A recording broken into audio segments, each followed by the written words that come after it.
All right, good evening, ladies and gentlemen. I apologize for the delay. We are reconvening from closed session, and there's nothing to report. The time is 6:39, and I would like to call the regular City Council meeting to order. Mayor? Yes. Before we get started, I think Councilman, well, probably everybody up here would like to have this meeting closed in the honor of some community leaders we lost. Absolutely. And maybe even a little comment from each of us. We lost John Zender Sr., obviously a huge family and legacy here in Elk Grove, and Roy Herberger. And Darren, you had somebody else as well? Larry Price, Elk Grove High School's girls basketball coach. Yeah, absolutely. Well, No, they're definitely legends of Elk Grove, and obviously we see schools and parks named after them. Very historic families of Elk Grove and a huge loss to our community. okay, absolutely. Let's do that. Want to call the regular City Council meeting to order, and also the Elk Grove Finance Authority regular meeting in concurrent agenda on Wednesday, March the 14th at 6:40 p.m. Would like to request the city clerk to read the Metro replay. Sarah. Thank you, Mayor. This meeting of the Elk Grove City Council will be replayed on Metro Cable Channel 14 on Friday, March 16th at 1 p.m. and Wednesday, March 21st at 9 a.m. It is being closed captioned. It will be webcast at sacmetrocable.tv. City Council meeting videos are also archived on the city's website at elkgrovecity.org. For members of the audience who may have personal electronic devices, please place them on silent mode during the meeting. Elk Grove City Council welcomes, appreciates, and encourages participation in the City Council meeting. City Council requests that you limit your presentation to 3 minutes per person so that all present will have time to participate. City Council reserves the right to reasonably limit the total time for public comment on any particular noticed agenda item as it may deem necessary. If you wish to address the council during the meeting, please complete a blue speaker card, which can be found at the back of the room, and provide it to the Assistant City Clerk prior to consideration of the agenda item. Thank you, Mayor. Okay, roll call, please. For the roll call, Councilmember Wynn. Here. Councilmember Detrick. Here. Councilmember Hume. Here. Vice Mayor Suen. Here. And Mayor Lee. Here. And next item. That'll take us on to the Pledge of Allegiance. All right, do I have Boy Scouts or Girl Scouts out in the audience? We don't have any, huh? You got soccer players. How about soccer players? Would you guys come on up and lead us in the pledge, please? And you can pick your leader. Or all of you can come up. How about that?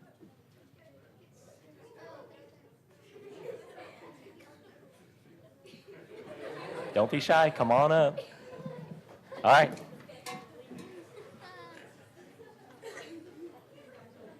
Do it. Yeah. Yeah. Tell us when to start. Lead us. That's not how it starts.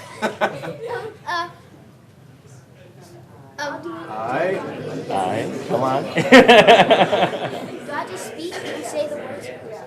I pledge allegiance to the flag of the United States of America and to the republic for which it stands, one nation, under God, indivisible, with liberty and justice for all. Thank you, ladies. And I didn't mean to put you on the spot, but I do appreciate that. At the beginning of every City Council meeting, we'd like to ask members of the public to join us in a moment of silence. And if you could, please. Mr. Mayor, before we begin the moment of Yes, sir. silence, in addition to the 2 Elk Grove community members that we lost, that we're going to adjourn the meeting in their honor, I'd also ask that we reflect on the loss of Ali Yousefi, who was pretty vital downtown, a redevelopment catalyst, died at the very young age of 35 from stomach cancer. Yeah. Thank you, Council Member.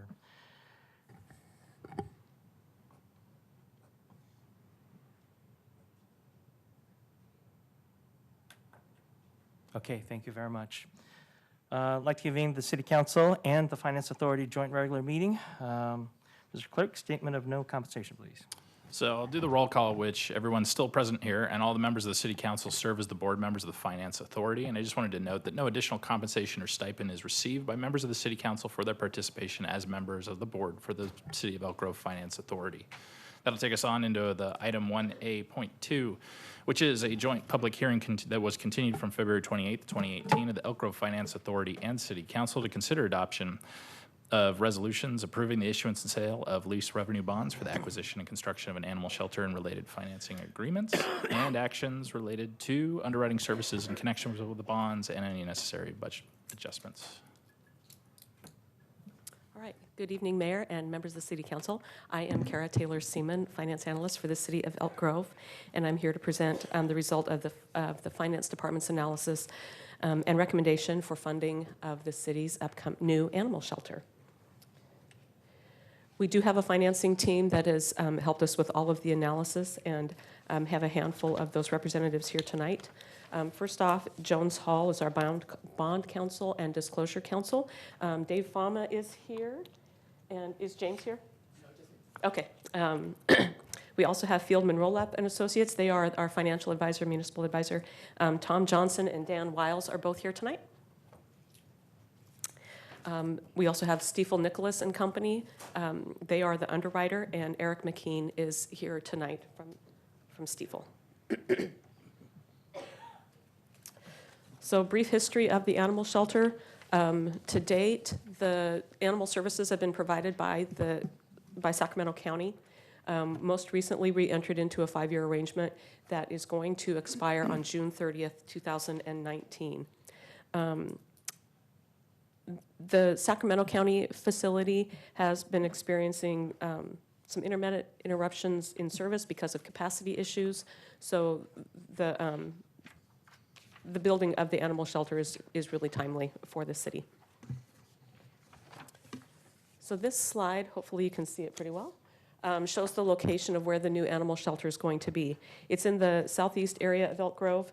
That light green area is Elk Grove Park, so it's kind of due south and east off of just north of Grant Line and east of Highway 99. It's also adjacent to the city's corporation yard, and the city owns the property that the animal shelter will be built on. As part of this debt, the city will use proceeds to reimburse itself from the purchase of surplus land from the Los Rios Community College District. That purchase happened in 2017 and is just under 20 acres. The land was traded, and the city will develop it into a parkland in the Laguna Ridge area. The bond proceeds will reimburse the city for the purchase, and the bond has been sized for that reimbursement. For the proposed issuance, excuse me, the city and the Finance Authority are entering into a leaseback arrangement. This is very common in California, and our advisors have a lot of experience doing this. The proceeds of the bond will be just over $19 million.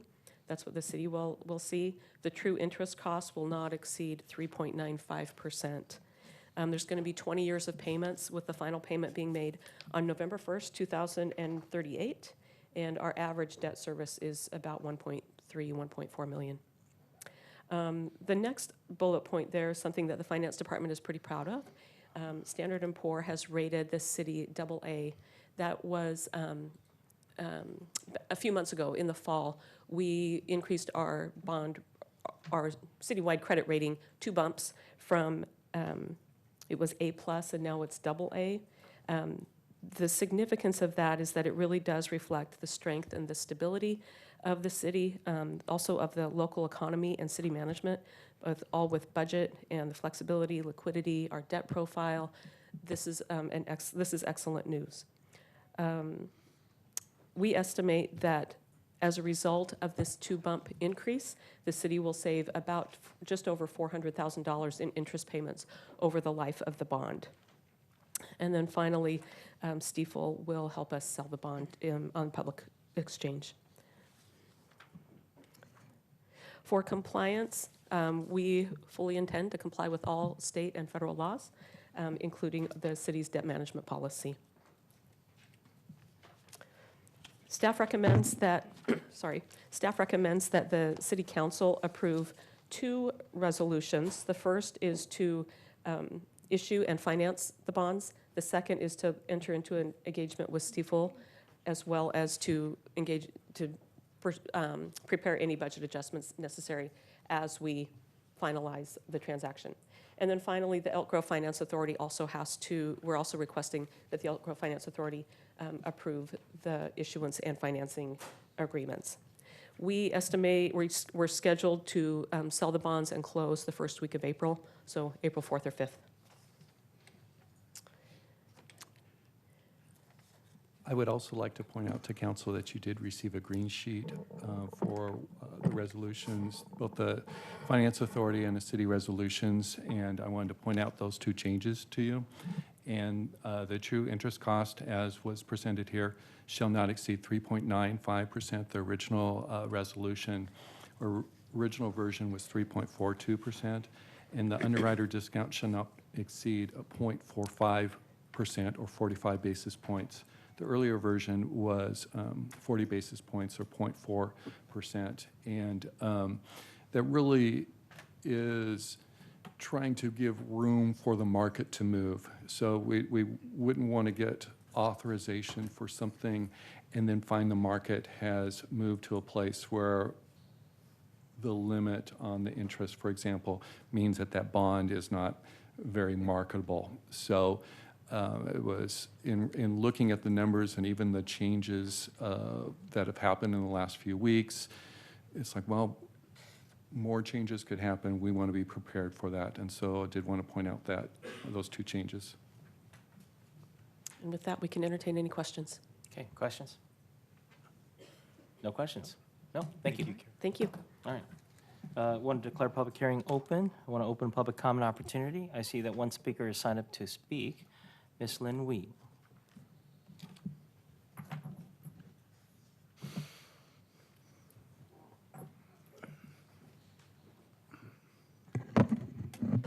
Good evening. I first want to thank our city staff for the excellent work on this, recognizing that they are fulfilling your policy, which was to move forward with the animal shelter. But what I do want to present tonight and just talk about is the cost of the animal shelter and how you as a council set up our policies to get some of your pet projects done. Before this was even presented to you, our former Public Works Director did mention the deficit we were running at in our road maintenance.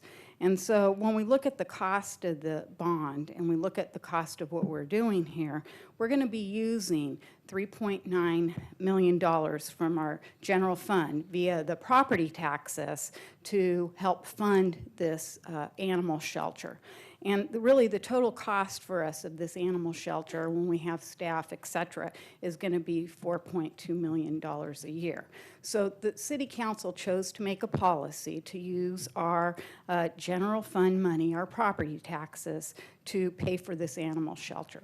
The City Council could have made it their policy to look at using some of this property tax and general fund money to catch up on our road maintenance, which we're running at a deficit of $4 million. So I'm not going to argue the point of this is well done and the staff did a great job and it will be funded over the years, but I'm just bringing to your attention the policies that our City Council sets up and what's funded and what's not funded. And the reason I'm bringing this up is that you've been seeking a sales tax increase to place upon the residents of Elk Grove. And at the time that the group came forward wanting an animal shelter within our city, they set up a GoFundMe and they tried to raise money on their own to show that there was indeed interest in our community and that people really wanted this. And they themselves were only able to raise less than $1,000. So to step back, I think the right thing to do would have been to place before the residents, how would you like your general fund money and property tax to be spent? Now, indeed, a pet project telling everybody when the room was filled that we're going to get an animal shelter, indeed guaranteed some votes for you. But in the long run, looking 10, 15, 20 years down the road, where will we be and where will the future generation be when we're looking at the assessments placed on our homes here in our city, especially the new ones, and the needs of the community? Thank you. Thank you, ma'am. Seeing that there are no additional speakers, I'd like to close public comment and declare public hearing closed.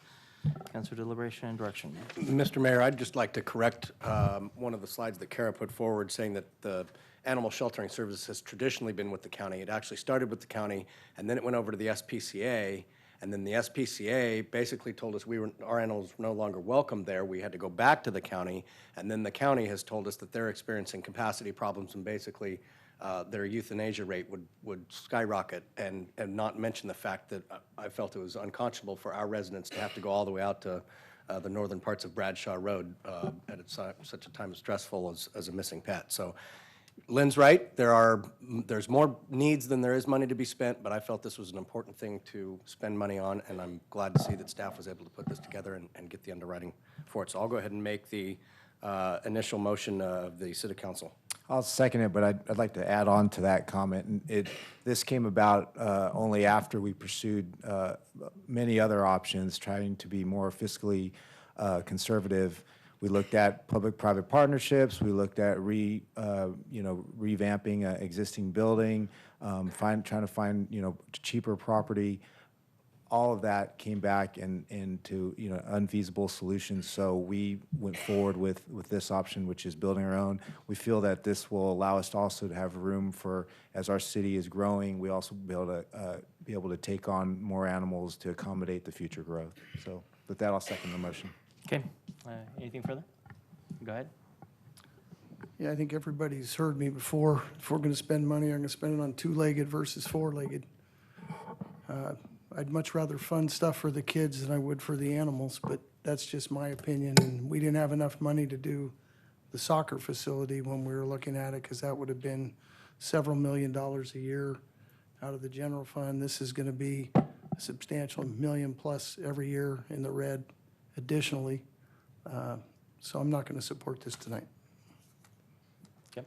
Just a comment on that. The animal services is a defined service for the city of Elk Grove, and so I do appreciate Councilman Deschrick's comments, and I do support those uses as well, but we have a responsibility to provide animal services, and again, this was the only way we could do it. Yeah, and we have an obligation to be fiscally solvent as well, but that's a philosophical difference that we can debate another time. Okay. Anything else? Good. Got a motion, And second? I'll just clarify, this is for the City Council action on the first resolution, and it's including the changes that were recommended by the Finance Director and through the green sheet that was submitted. Okay. We have a motion and a second. All in favor? Aye. Aye. Oppose? No? Abstention? All right, next motion. I'll move motion to the resolution for the Elk Grove Finance Authority. Okay, got a motion? Second. Got a second? All in favor? Aye. Oppose? No? Abstention? All right, next motion. Finally, I'll move motion 3 to adopt a resolution of the City Council. Got a motion? Second. Got a second? All in favor? Aye. Aye. Oppose? No? Abstention? All right. Next item. That'll adjourn us from the joint meeting of the City Council and Elk Grove Finance Authority meeting, which takes us back to the regular meeting of the City Council and Section 2, the approval of the agenda. Okay, we have an agenda in moved. front of me. I'll move to continue item 9.3 to the April 25th meeting. Okay, got a motion to continue and a motion to approve with continuing 9.3. Got a second? All in favor? Aye. Oppose? Abstention? All right, next item. We have no closed session items under Section 3, which takes us to Section 4, presentations and announcements, starting with item 4.1, which is presentation of a certificate of achievement to the IR Academy 07G Purple Girls Soccer Team as the 2017-18 NorCal State Cup champions. All right. And I want to thank Councilmember Detrick for bringing this to our attention. But we want to bring the whole entire city council down so we can get some awesome pictures. How about that? Yeah? Why don't you guys come up as well? Congratulations.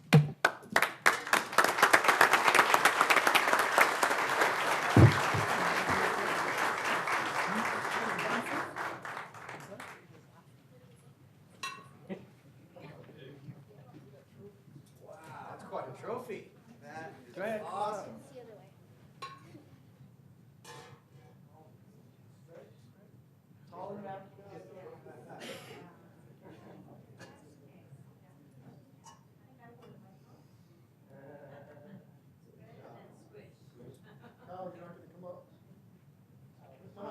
Coach Kyle, give me a hand.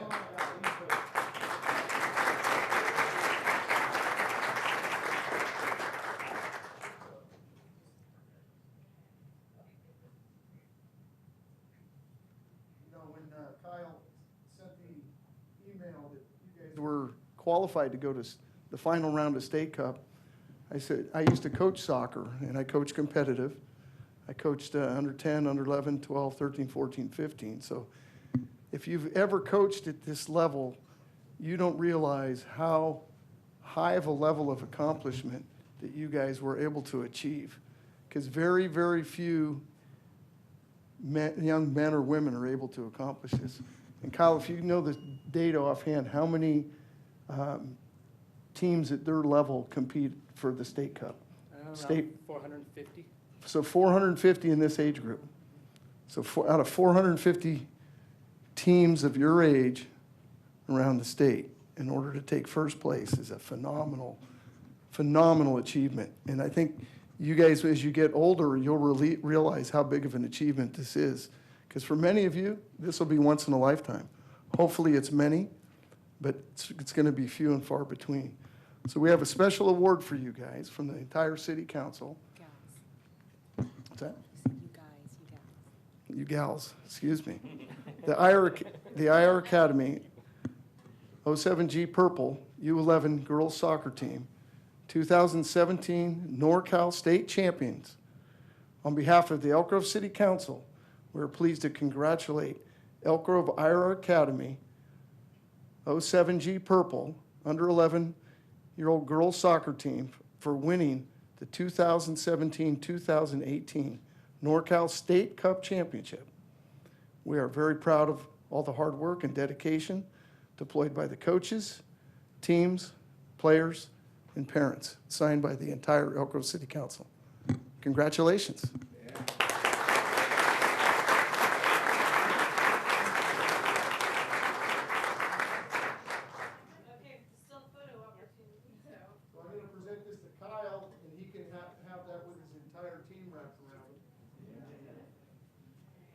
Once you come up to coach, not too close though.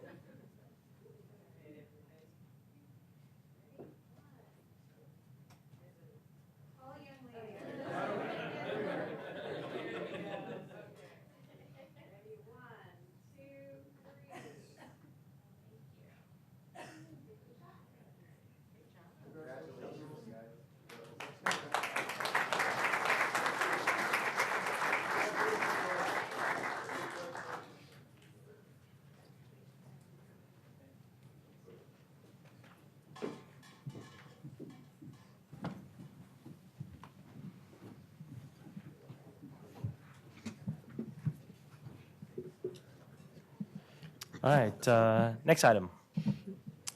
Next, take us to item 4.2, which is a presentation on the Capital Southeast Connector Segment A1, A2, CEQA ISMND project by Executive Director Derek Minima.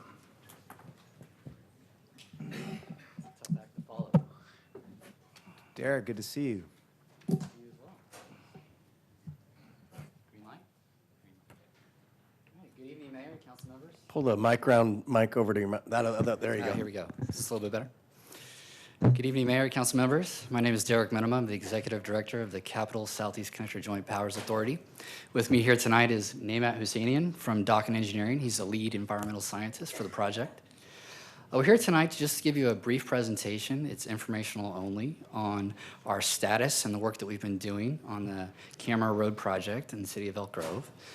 This is the western terminus of the connector between 5 and 99. And we've had a major milestone. We've released an environmental document out to the public. And so this presentation is, like I said, informational only, but we have copies of the environmental document out in the back on the counter. And we ask that any comments on that document be submitted in writing. And there's a comment box back there as well. So just a few things to highlight for you. This is one of several opportunities for the public to provide input on our project. I'm essentially meeting with an agency every single week. So after this meeting, I'll be at the County Board of Supervisors. A lot of this project is in the unincorporated county. And then we'll be at the Cosumnes Community Planning Action Council. And then our comment period for the document ends on April 2nd. And then, of course, I say that, And it's really been several months and weeks of ongoing and active public input and solicitation of feedback from property owners. And to that end, when we advertised the document, we mailed it out to approximately 500 or so residents within a half-mile radius of the project. And we had a public meeting here in Elk Grove last week, and we had great attendance. It was at the Life Point Church off East Stockton Boulevard. Had about 50 or so members from the public show up, so it went really well. Our document is available in numerous places. The easiest place is on the website, connectorjpa.net. We've got our office, county office, Elk Grove, and of course the Franklin Library. Our document is available for $25 printed copy because it is a very thick document, but CDs, PDF of the document's free, so no worries there. This slide, I wanted to show you, before NAMAT jumps in, just the extent of work that has happened along this corridor in the past several years. It has been analyzed several times through several different agencies. And so I think what has made our project efficient is building off of these studies and building off all of the previous work that's been done in this area. So, but with that said, I wanted to bring NAMAT up and just talk to you about a couple of highlights in the document that we wanted to bring to your attention. Good evening, Council. Building on what Derek really said, we've really been building up this project for the years that have been in the past. We've looked at numerous different environmental resources and really evaluated all the way with the past environmental experience that the city's had, with the LAFCO, with other developers in the area. Everybody's like, all that information has really built this document that we have right now. So what this document is, it's a tiered ISM&D, so that's an initial study, mitigated negative declaration, tiered off the JPA's programmatic EIR. That evaluates all these different resource areas that are highlighted on this slide right here. So noise, biology, cultural resources, air quality, noise, farmland, all the standard things that are looked at in environmental resources, and we really built on that past information. As Derek said, we wanted to highlight some of the bigger issues that are definitely a concern for the city of Elk Grove and make sure that everybody's aware of that. As we've been working on the project for the last year, the JPA has specifically, we've been meeting with the individual property owners. That's been really important, making sure that everybody understands what the resources are that are being impacted, what their property rights being impacted are, and how the potential next steps of that process are, how people are compensated fairly for the property that could be acquired as part of the project. And that goes for farmland as well, making sure that those farmland resources are taken care of and that the farmers in Elk Grove are actually thought about in this process, making sure that the hay trucks are being able to access the facility and making sure that everybody's agricultural operations that exist out there today can continue into the future as the project develops over the years. Visual impacts. We have a new facility coming through. So as Derek mentioned, this will be a 4-lane facility from 99 all the way to Highway 5. That is a different in the environment, and so we want to make sure that we're making sure the public is well aware of those impacts, and we've taken that into consideration. So as we go over the railroad, there's going to be a different visual environment there, and we have a couple renderings that'll show what it'll look like. The bottom right-hand corner of your screen shows another example location that's in Roseville, but it's similar in height, similar in scale, and it gives people a perspective of what their backyard could look like in the future. The object of this document is to provide full disclosure and make sure that the public is well aware of what the potential impacts are as the JPA makes the decision on this document in the coming months. So, sound walls. The impacted public is very important, making sure that the environment is protected and the people that are actually the recipients of the roadway facility are taken into consideration. So one of the big considerations is what the noise environment is today and then what it'll be look like in the future. As we move in our analysis, we've looked at rubberized asphalt as being a very important consideration to make sure that that overall corridor is impacted the least amount possible. We've also looked at the individual homes throughout the entire region, and we've identified certain locations throughout, which are identified in this document, of where sound walls are appropriate to potentially mitigate the noise. The next step after that is actually talking individual property owners. Do they want a sound wall? Do they not? What are their feelings on that? But right now, we disclose what the impact is and what the potential mitigation to that impact is. So the next steps we wanted to highlight, this document is out to circulation right now, so it's available for the public. Derek mentioned all the different locations it's available. We are accepting public comment through April 2nd.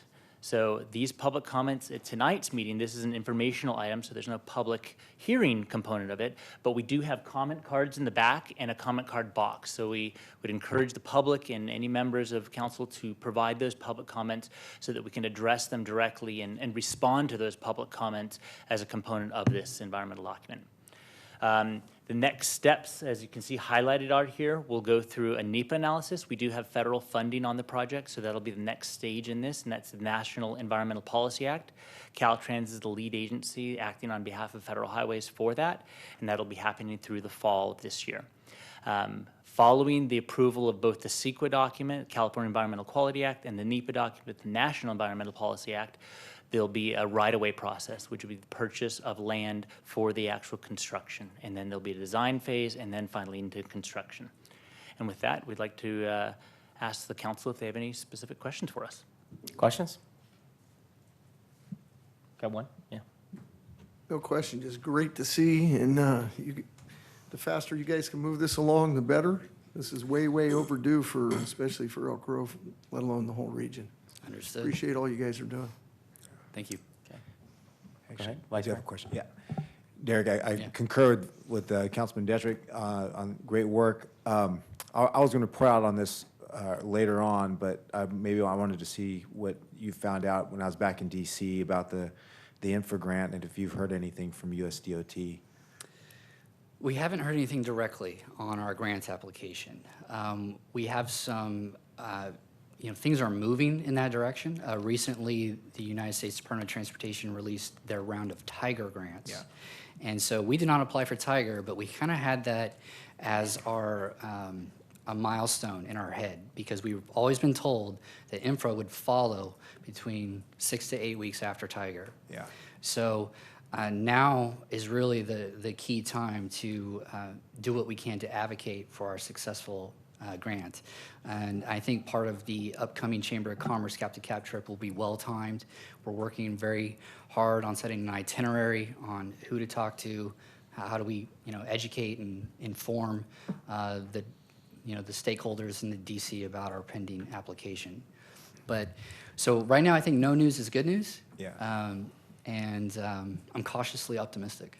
They told us April or May, but I didn't know if you had any other information, so. No, that's the same information we have as well. We do have 2 other grant applications with the state, though. And so we are hearing that in the same time frame, the end of April, we'll have a staff recommendation on our state grant application.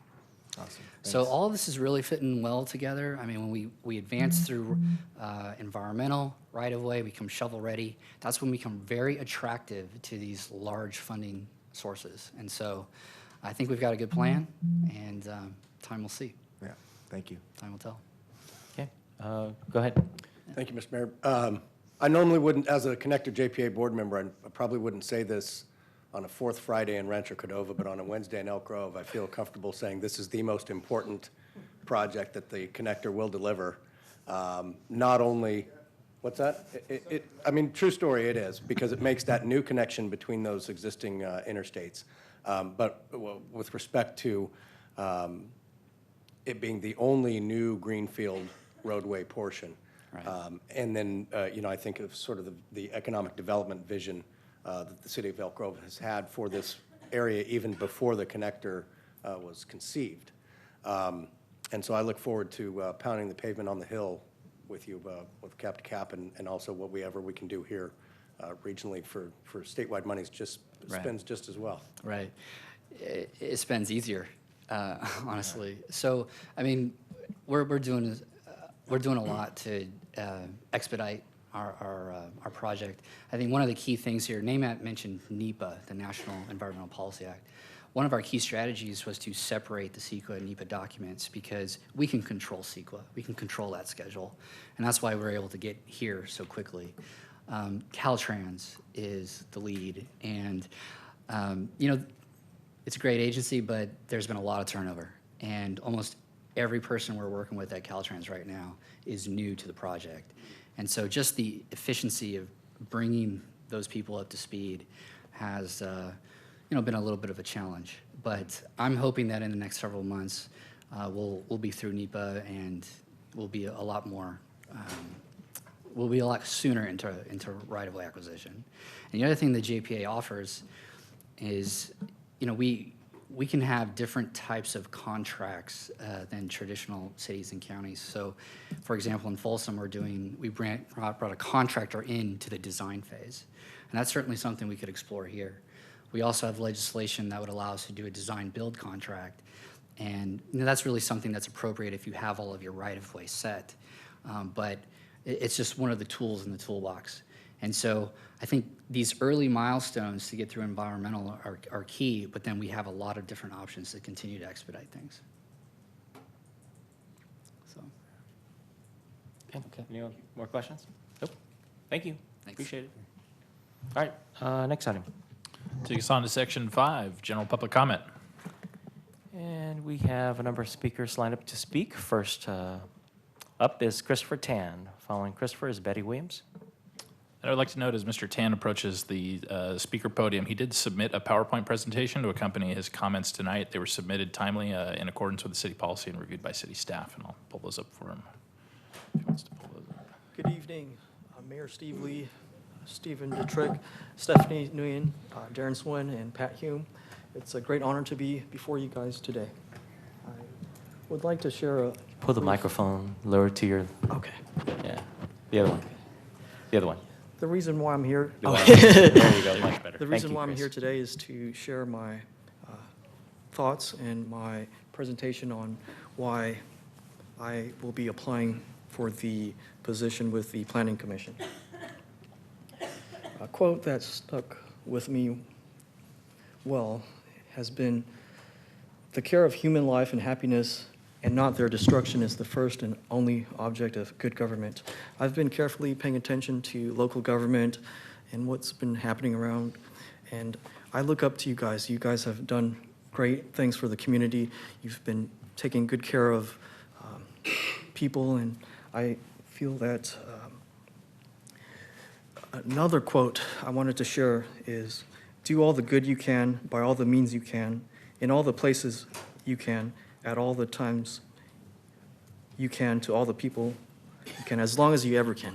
So that quote was by John Wesley, and those are things that every human, I believe, needs to exemplify, doing good for all. A little bit about myself. I was born in Chicago, Illinois. I was raised here since 1991. I attended Donner Elementary, then Harriet Eddy, then Franklin High. Some of the things that I like to do are playing chess, running, exercising, reading books on self-development. I volunteer my time with the Multicultural Committee. I've been meeting with other committee members, doctors, and city leaders, and we've been doing our best to ensure that we exemplify the values of peace, love, unity, respect, tolerance, and acceptance of all different nationalities and backgrounds. I will be applying for a doctorate program in 2 years. Some of my credentials, finished my bachelor's degree, my MBA, a few certificates in analytics, and completed my strategic management certificate. I've been carefully reading the Planning Commission responsibilities, and I had a chance to speak with some of you, and also Kevin Spees, the chair.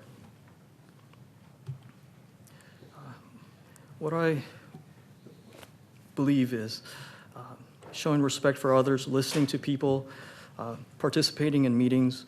I've been doing my ultimate best to attend all these multicultural meetings for the past couple of years, and I know the most important thing is following the Elk Grove Municipal Code Title 23 zoning. core values are respect, integrity, service, excellence, care, hard work, and safety. I currently operate and work as a broker associate with a small local brokerage called Stanley Real Estate. I started my own firm, Hambright Investment Group, and I've been participating with city events, and I'm looking forward, and I'm very impressed. Okay. I know my time is up, but I wish I could speak a little bit more, and I hope that we can get to know each other slowly. I'm a little nervous, but I'm working on myself with public speaking and being a good person. Yes. Thank you, Chris, and you have your second chance when we actually consider the appointment. Okay. All right. Next speaker Hey, is Charlie, Bet- do you, Chris? Sorry, Mayor. Next speaker is Betty Williams. Following Betty is Danessa.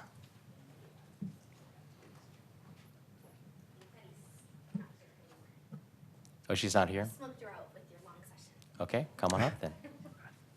Following Danessa is Amar Shagil. So today I'm actually here representing the ACLU of Sacramento. So I'm going to read a prepared statement. For almost 100 years, the ACLU has been vigorously defending the Constitution and the individual freedoms it guarantees. More than 40 years ago, the ACLU took a position in favor of by-district voting, recognizing at-large voting as a civil liberties violation of the Voting Rights Act. We stand steadfastly by that position today. By-district elections are preferable to at-large elections because they increase opportunity for access to the ballot. New candidates may articulate different points of view otherwise absent from election campaigns and in the subsequent deliberations of a legislative body. Representation matters, and by-district voting allows a community, especially those of particular ethnic, political, orientation, or religious amalgamation, the opportunity to have their unique views represented in a manner that at-large voting does not afford. Direct representation also ensures accountability to the constituency. The sense of identity between representatives and their constituents is a critical element of the democratic process. Elected officials have an obligation to represent the best interests of their constituents and a duty to avoid embroiling taxpayers in costly litigation, such as the lawsuits in the city of Modesto and Palmdale that resulted in moving those cities to by-district voting at great cost to their taxpayers. In my capacity as the co-chair of the board of the Sacramento County chapter of the ACLU, and with the support of the ACLU of Northern California, I urge this council to enact by-district voting for the city of Elk Grove at its earliest opportunity. And then I'd also like to speak as a resident of Elk Grove, separate from my role on the board of the ACLU. As a community member, I'm not just politically active, but my family and I use their community centers. We participate in CSD programs and we use city services. I get to meet many community members that are different from me. Community members who speak different languages from different parts of the world and in various professions. Exposure to the diverse wealth of people make my children more curious, more engaged, and more empathetic. The council routinely highlights that Elk Grove is one of the most diverse cities in the nation. We are uniquely positioned to have diverse discussions and points of view on the wide range of issues our city faces. Councilmember Hume's district is very different from Councilmember Swen's district. Councilmember Hume's district should not elect the council member that represents me, and I'm in Darton's district. Being elected to represent the people is a great honor and a responsibility, which requires selflessness. You are representing a body of people and speaking on their behalf. We should welcome more challengers in elections to ensure our representatives are, in fact, representing us. Fear of losing the seat of power has no place in a democracy, and as a constituent, I'm demanding that you protect my civil liberties and those of my community members and move the city elections to by district. Thank you. Thank you, ma'am. Amar Shagil. Following Amar is Orlando Fuentes. Good evening, Council. My name is Amar Shergel, Grove father of three. I want to speak to you about the impending lawsuit from the Southwest Voter Registration Education Project. I want to ask you not to spend a penny on defending that lawsuit, on defending this antiquated from-district system, which is undemocratic, which dilutes the voices of minorities in Elk Grove. This is a slam dunk loser of a lawsuit for the city of Elk Grove. We should learn from the lessons of other cities that have made the horrible mistake of trying to defend this lawsuit. They have paid millions of dollars in legal fees, followed by millions of dollars in damages, to no benefit for their city. We have much better things to do with the money that's here available for the city. And I speak particularly to Councilmember Detrick, because you have been a steadfast advocate for making decisions that are right financially for the city, regardless of how maybe you feel about the issue, because sometimes finances have to predominate. If we take a look at the submissions by the attorney in this case, he's been successful because they've done regression analysis, and the regression analyses submitted to the court, and they've never lost on this issue. They've never lost because the law is very clear and very easy to analyze. We don't need to spend the money on consultants and attorneys. We can do our own regression analysis. What we can do, and I know Councilmember Hume, who's been through a number of these elections, you've done this, I'm sure, before. If you take a look at the districts, all you have to do, and all the law requires you to do, is show that candidates of communities that are diverse, communities of color, do they do better in districts that are also diverse? And in Elk Grove, that has been the case over and over and over again. For African Americans, for Latinos, for all ethnicities, even those that are on the dais today. You will see that in, for instance, the districts that voted for Trump, that are majority white, candidates of color do poorly. Now, it doesn't matter whether we look in their hearts and see the motivations. All the court is going to look at is, do they do worse in districts that are less diverse? Do candidates of color do better in communities that are more diverse? If that is true, we lose. If that's true, we lose. Now, you are going to get legal advice from attorneys who want to charge you hourly hundreds of thousands of dollars, because that's how they do their business. I'm an attorney. I don't begrudge any attorney that makes an hourly rate. But we have to look at who we get our advice from. They have an inherent bias towards litigation that's going to cost us money that other cities have tried, and it gets them nothing. So please be wary of that. Try to look for alternative areas of advice. I'm going to go over my time just a little bit. We all have inherent bias. I think Councilmember Swen has led the way on identifying that inherent bias. You all have inherent bias in protecting the system that put you in the seats you occupy today. Be very aware that that inherent bias doesn't overpower the obvious legal conclusion and the clear financial decision that this millions of dollars is not going to benefit us at all, particularly when the system we have now is undemocratic. Thank you. Thank you, sir. Orlando Fuentes. Following Orlando is Betty Williams.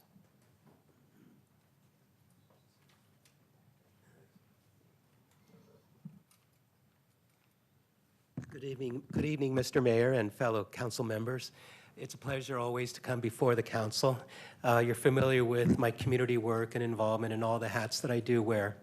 One of the hats that I do wear that you may not be aware of is I'm an executive board member of the League of United Latin American Citizens.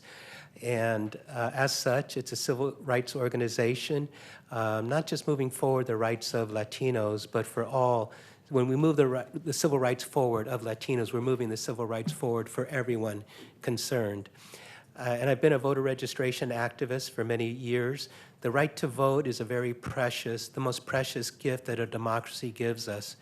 As such, I've always advocated that for whenever and whatever we have to do to make our democracy more perfect, that we do those things. And I support what Mr. Shergill has said, and I do believe that we shouldn't spend millions of dollars trying to defend an at-large system which isn't fair to all of those of us who are voting. But that we support the by-district model of elections, which is deemed to be more fair for everyone concerned. In order to make a more perfect democracy, in order to create a more perfect union, I ask you that you support by-district elections. Thank you. Thank you, sir. Betty Williams and Bernardo. Bernastro, if I mispronounced your name, please correct me when you come on up.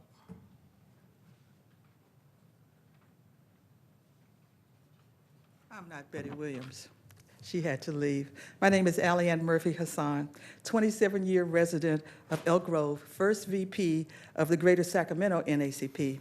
I bring you greetings from President Betty Williams, who had to leave, and our over 1,400 membership, many of whom live in Elk Grove. I'm here to support the by-district voting. As you've heard prior to my coming to the podium, this is an antiquated system that really needs to change. We need to give our electorates the right to choose and to vote for people who represents them where they live. We need to make some changes, Elk Grove. I know it gets comfortable doing the same thing over and over and over again, but that's the same definition of insanity. And we don't want to be put in that boat, do we? I also want to bring to mind a concern I had a year ago when you made appointments. This process has to stop. We need to give residents of Elk Grove the opportunity to select their representatives. We have now twice seated appointees. And as we all know, constituents, it's hard to unseat a constituent. It's hard to unseat a constituent. Give the electorate their right to vote.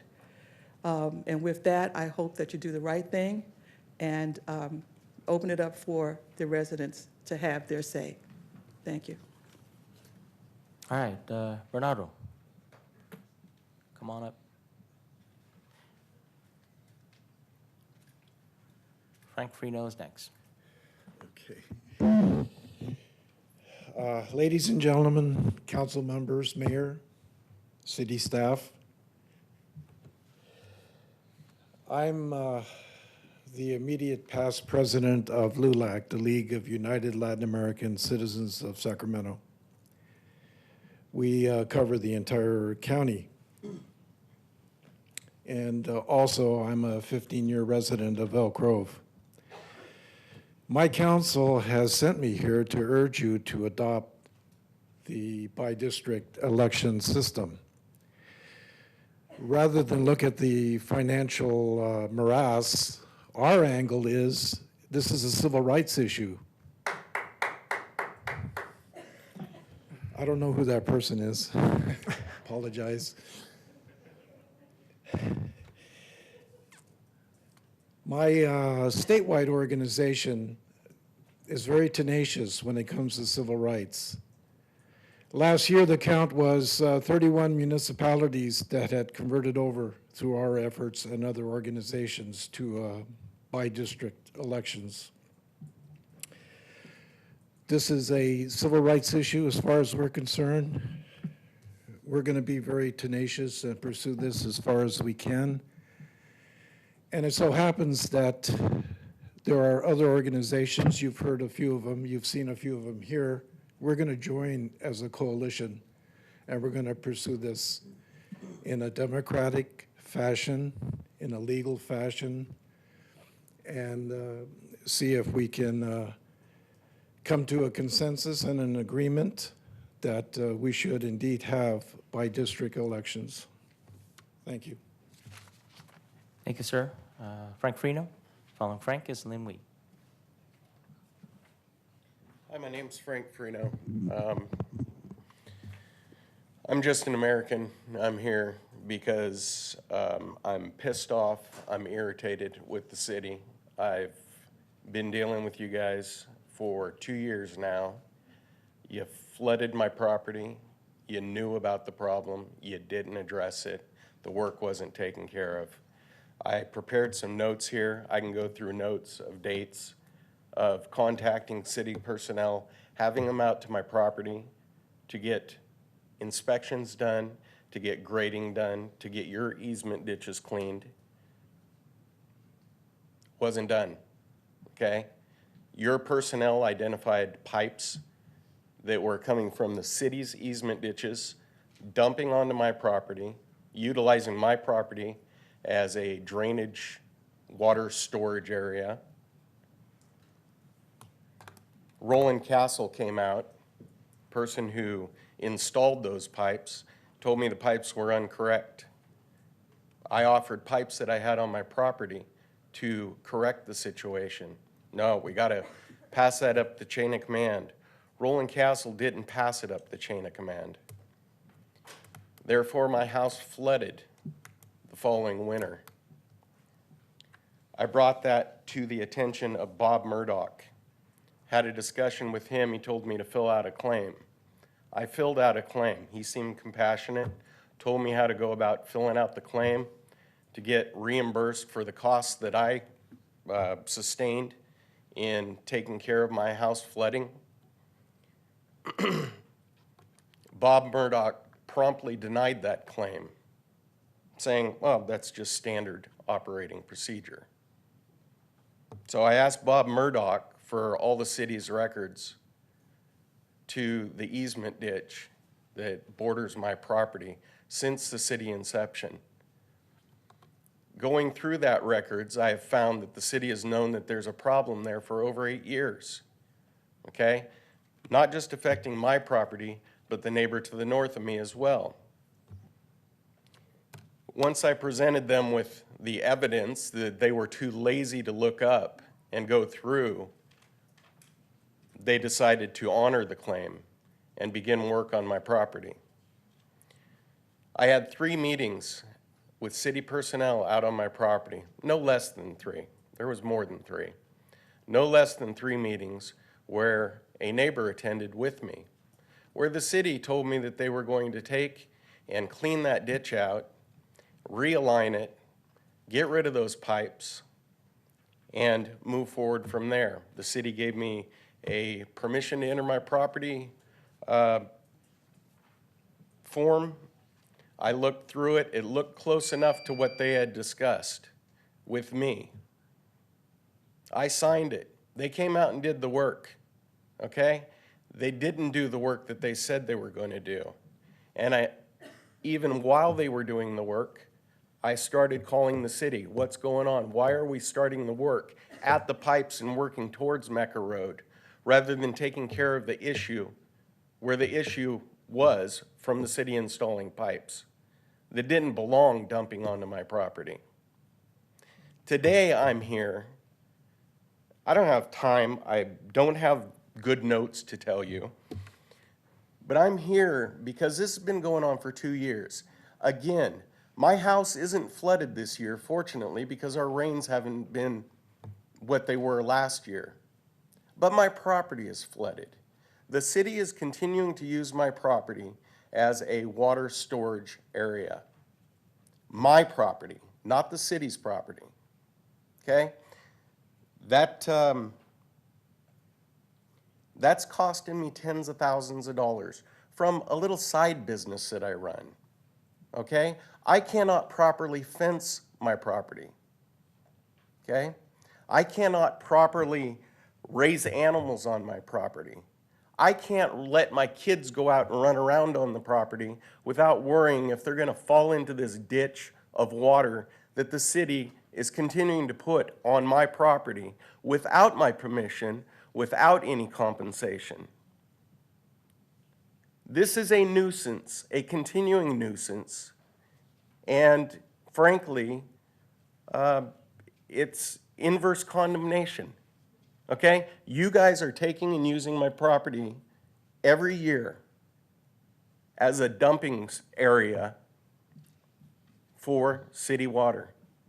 There's no reason for it. I've spoken with Bob Murdoch numerous times. No one's given me any bona fide reason as to why you continue doing that. The gentleman to the north of me has a 30-foot easement on his property. Mine's 15 feet. The city used every bit of that. The city, during this work that they did, okay, did not rebuild the road to the back of my property the way they said they were going to. I cannot access the back of my property. There's a bunch of fallen trees there because I was planning to take out those trees when the work was done. I can't do that now because the city has left that roadway unsafe. I can't get the proper equipment back there to do the work, to clean up the property, and to move forward. The gentleman to the north of me has a 30-foot easement. I've been told by Bob Murdoch and his staff, well, there's no reason we need to go there. Well, there is a reason we need to go there. The city needs to clean out the daggum easement ditches so that the water drains past my property in the manner in which it was designed. Mr. Freno, I empathize with your situation. Would you be willing to have another meeting with myself and staff so we could see what's going on? Listen, I'd love to do that. I've called Pat Hume, no response. I've sent emails to each one of you guys, no response. Okay? I'm frustrated. That's why I'm here. Yes, I want all of you out there to look at this. I want this settled. Okay? I haven't sued the city. Okay? All I wanted to be compensated for is the costs out of my pocket. I didn't sue you guys for flooding my property. Frank, I apologize. I don't recall ever getting an email from you. I'm very diligent about responding. And if I get 10,000 emails a year, I could have missed it. It could have gone into spam. I don't recall it, but I'd be more than willing to join in on a meeting with Councilman or Vice Mayor Soon. We can only have 2 of us out there at a time because of the Brown Act issues, so I'd be willing to join him to either come out on site or meet here at City Hall, either one. Thank you, gentlemen. And thank hold on, you, Mr. Freno. hold on, since just so you know, you didn't call me, you called our assistant, who then let me know to call you. I was planning on doing that, but first I got an update from staff on the work that the city had done so that I would have current information. I got that yesterday. I haven't had a chance to get back to Okay, you. I spoke with the city just the other day, okay? And I was told again that the city, okay, whoever that is, okay, does not believe it's necessary at this point in time to bring this easement ditch and radius it into the adjoining easement ditch. Now, the neighbor to the north of me says there's not a problem, has provided the city photographs of rain days and took pictures of his ditch. His ditch isn't overflowing. Mine had been overflowing and flooding the backyard of my neighbor at the other end of the property, okay? These pictures the neighbor is providing are not evidence. They're evidence of the water not getting to where it needs to go, okay? Well, but the last time we had spoken about it, One it more was those point. pipes. Hold on just a second. It was those If there pipes in was the an back of the issue property. with if there wasn't an issue with my neighbor, okay, and his easement ditch, other than he doesn't want you guys in his property, on his easement, to clean out that ditch, there's no reason he would have just paid somebody to build a retaining wall to prevent the water from going into his damn pond. Okay? I'm here to tell you guys I'm at the end of my line of patience. Okay? That's it. Understandable. I would love for you guys to come out and take a look at things. Well, Mr. Thank Freno, you. it sounds like 2 members of this council is willing to come out. And, honestly, I have not seen your email, and so this is something that surprises me as well. This is the first time I'm hearing. Maybe I Called missed you it. about 15 times, left And- messages with your person. And it probably went through Carolyn Hill. That may have been it. I apologize, if that's the case. Look, you have 2 members that's going to go out, and I think I see a pathway here. So I do appreciate you coming here tonight and flagging it. And if it is that you've called 15 times and the message didn't get to me, then, that's not how it should be. Thank you. Yeah, but, thank you. Thank you Yeah, for flagging it. I'm sorry, I'm just a little irritated. No, we hear you. We hear you. Certainly. Thank you. So Bob, you'll get in touch Thank you, with sir. Councilman Detrick and I? Thank you. Yeah, and Bob, if you can give us a regular report, please, on this, because this is important. Sure, at the next council meeting? Yeah, or email or what have you. Okay, sure. Yeah, thank you very much. Lynn Wheat, following Lynn is Mark Graham.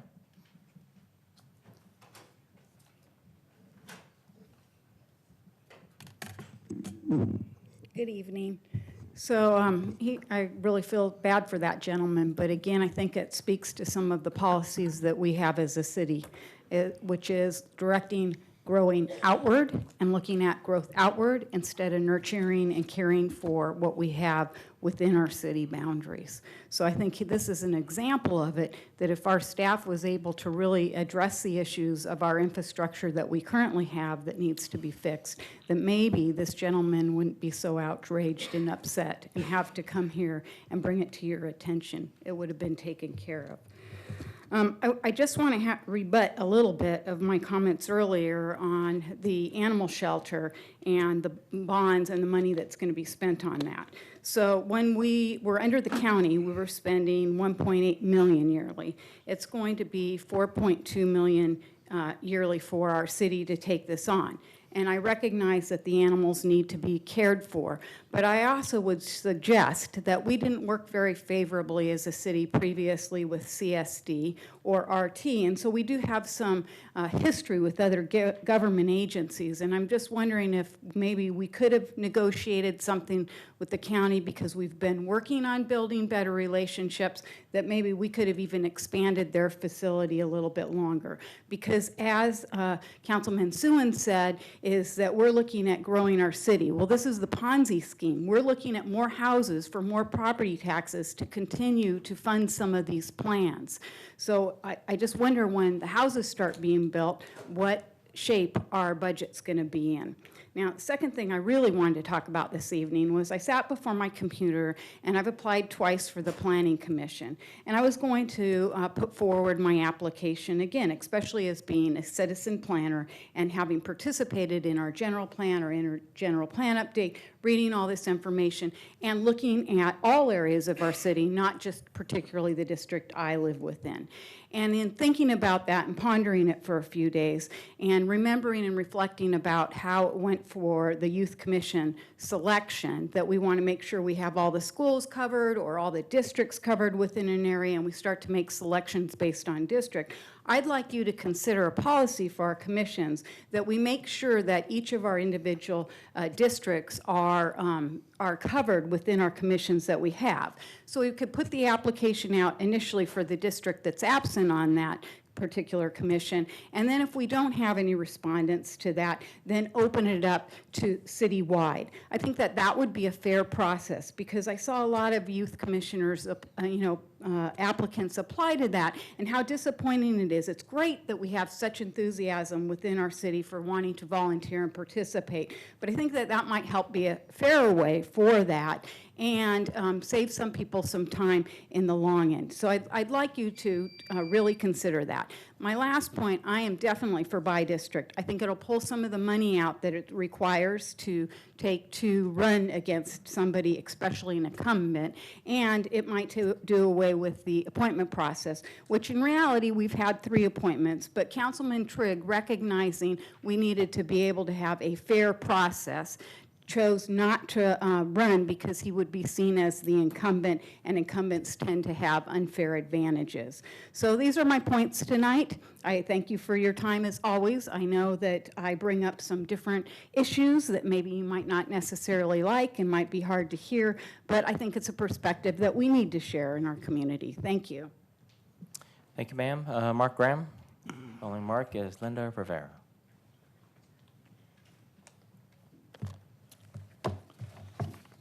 Good evening, Mayor and Council. My name is Mark Graham. I live in Elk Grove. It's good to see you again. Today, my friend Sharon and I met with the city's planning director, Mr. Wilson, and the planning manager, Mr. Ablog. And the purpose of the meeting was to talk about this application that AT&T has filed with the city to amend the municipal code that I've mentioned before. For those that don't know, AT&T and Singular Wireless have filed an application with the city Planning Department, which is EG-18-006, to amend the municipal code, Title 23, Chapter 94, wireless telecommunication facilities. And the purpose of that proposed amendment is to specifically define, address, and ease the installation of what they call small cell communication facilities within public rights of way. That's a quote from their cover letter. In other words, to make it easier for them to install cell antennas on light poles and utility poles just a few steps away from homes and businesses in Elk Grove. This would be a big mistake. Now, the first thing is there is already good cell coverage in Elk Grove, and I'm not aware that there are any significant gaps in coverage. And for that reason alone, I don't think that we need this. Also, there's a process currently in place. We have a municipal code. It's been, what, the city was incorporated in 2000. I'm sure we've had a municipal code since 2000. There was a process in place whereby AT&T can apply for permission to install this equipment. They can use that process. I think it works fine. It seems, as after the meeting, that the city's moving full speed ahead with this proposal, but nobody knows about it. One of the good things that came out of the meeting was the planning director committed that by March 31st, he or his department will send out a notice to the 10 organizations that are shown on the right side of that first submittal that I sent. I think you have it, and the 9 neighborhood associations and the 23 homeowners associations in Elk Grove that will have a link to where they can go learn about this project. I think that in addition, there should be a description of the project from the city's point of view, the proposed amendment, a description of what the process will be, you know, the council, the planning commission, and a timeline, a schedule. It's also, I learned today that AT&T has proposed an amendment with the city. An agreement. And I don't know how this fits in with their amendment. We're not able to see it because it's in a draft form and the city's attorney's office is working on it. I think that as soon as that's available for the public to see, everybody should see it. And here's what people need to know. If the city amends the municipal code for AT&T, then following that, they could come in with a stack of applications, 10 or 100, and it would be subject only to streamlined administrative review through Public Works. That's a direct quote from their cover letter. And in other words, you all on the council would not have any further input into it. You couldn't set any conditions. And the first time a person in Elk Grove would find out that AT&T or the other ones are planning to install one of these things right on the light pole or utility pole in front of their homes would be the day the truck pulls up in front of their home to install it. I've got more things to say and not enough time to say it. I think that, in particular, noise, you ought to control for noise, aesthetics, and location. If you don't put a certain condition in that agreement or the amendment to the municipal code that they're asking for, you will not be able to get it later. The city should look up how many times AT&T and the other telecom companies have sued a city to force the city to comply with their demands as far as installing their cell equipment. And you should, in my humble opinion, the city should make, if you make an agreement with the AT&T and you don't need to, you should do it with the assumption that they will sue the city to enforce it. And you will not be able to add anything later to protect the citizens. Thank you. Thank you, sir. Linda Rivera. Following Linda is Eve Perez.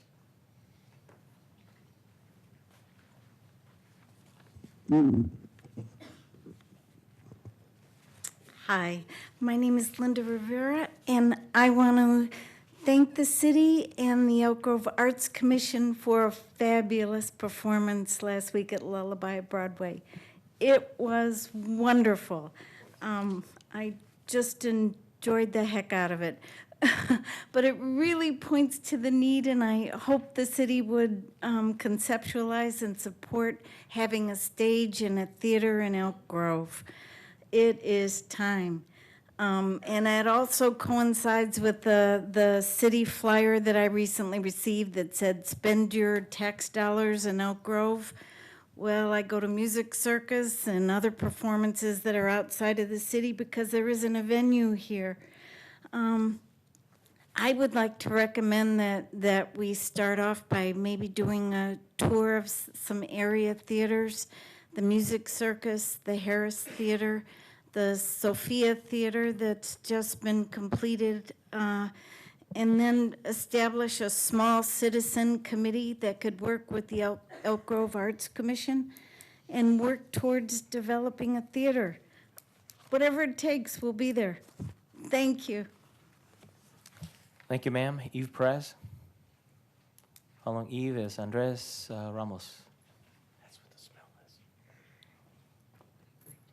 Good evening, Mayor and Council. My name is Eve Perez, and I'm the Director of Government Relations for Y-Green, which is a property-assessed clean energy financing company. And our program offers long-term affordable financing, and your council adopted our program back in August of 2015.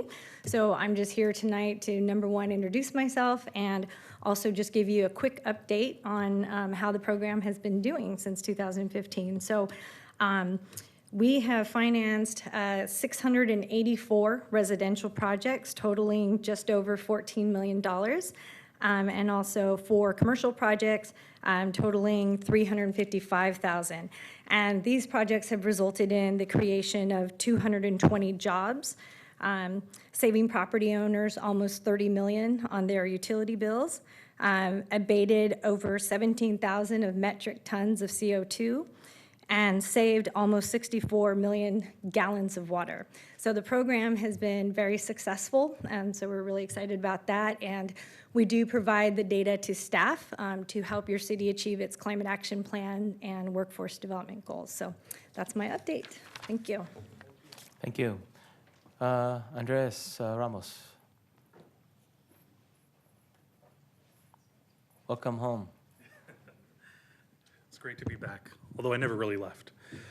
Good evening, Mayor Lee and council members. Andres Ramos. I'm here to speak on an issue that I've spoken to you all about before, and that's by-district elections and my support for that change, which I think is desperately needed for the city. I'm not going to repeat all the talking points that the previous speakers mentioned, which I absolutely agree with. I think it's a broader issue than just about the money. It's a broader issue than being a civil rights issue, which it is. It's also more broadly a question of, I think, accountability and about supporting our neighborhoods. Because really, by-district elections is about neighborhood elections. A city, a community is really a collection of its neighborhoods. And I think the city's focus always needs to be about uplifting neighborhoods and community members in those neighborhoods. And by-district elections is about neighborhoods electing their neighborhood representative. And so I think that goes hand in hand with the question of accountability. You know, we heard earlier from the gentleman talking about the issue with his property. Well, having this current at-large system creates a situation where you have a sort of hot potato scenario of, well, you know, that person represents you, so go to them. Well, that person represents you, so go to him. And I think that's, you don't really have that ownership of, this is the neighborhood that elected me, that I have obligation and responsibility to represent, to serve the needs of. And of course, as we know, with other forms of government, whether it's the Board of Supervisors, whether it's the Congress, whether it's the legislature, where that essentially already have by-district elections, you have to balance the dual roles of representing the constituency, but also having the overall focus of, you know, when you're in Congress, you're voting not just for your district, but you're voting in the national interest. If you're in Sacramento, in the capital, you're voting not only for the interests of your district, but you're voting on the state budget and everything at the national level. And so it wouldn't be any different here. It would be a question of, I'm here as a neighborhood representative to serve the interests and advance the interests of my neighborhood, but I'm also here to advance the interests of the city as a whole. And those aren't competing questions. They actually go quite hand in hand. And so I think this is a really important issue, and I ask that the council move forward with this because I think it's time. I think our city's grown up to the point where this is the next logical step as we grow as a city. And so, you know, I think it's item 7 on the agenda when you talk about future agenda items. Here's the specific action request. Please, when that comes up, discuss and agree to put it on a future agenda, because I think we really need to move forward in putting this issue, resolving this issue, because it's time to put neighborhoods first. Thank you. Thank you, sir. Randy Becker. Following Randy is Marine Craft.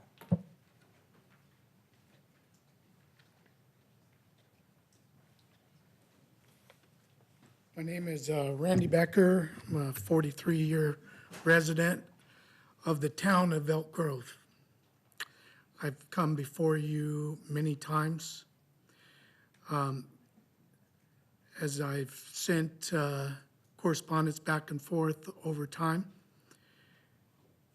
I've read the letter that was sent by the hired attorney. I use the word hired because we're in a political season, and it's my opinion that a number of people went out and searched the internet to find someone that would force the city to do their work. I'm a taxpayer. No group represents me, And how dare any group come into this building and tell 171,000 people, if you don't like what we like, we're going to sue you. So I come before you as a taxpayer to say, it's not that I'm for it or against it. You got to understand history. 18 years ago, thereabouts, we voted to become a city. Months ago, I said, how did we become a city? What was the reason? Well, I can tell you one of the reasons. We had one vote. Everyone that sits behind me, very few of them were here. Very few of them went through the dogfight 20 years ago, 25 years ago, 30 years ago. We had one representation, one. We have 5.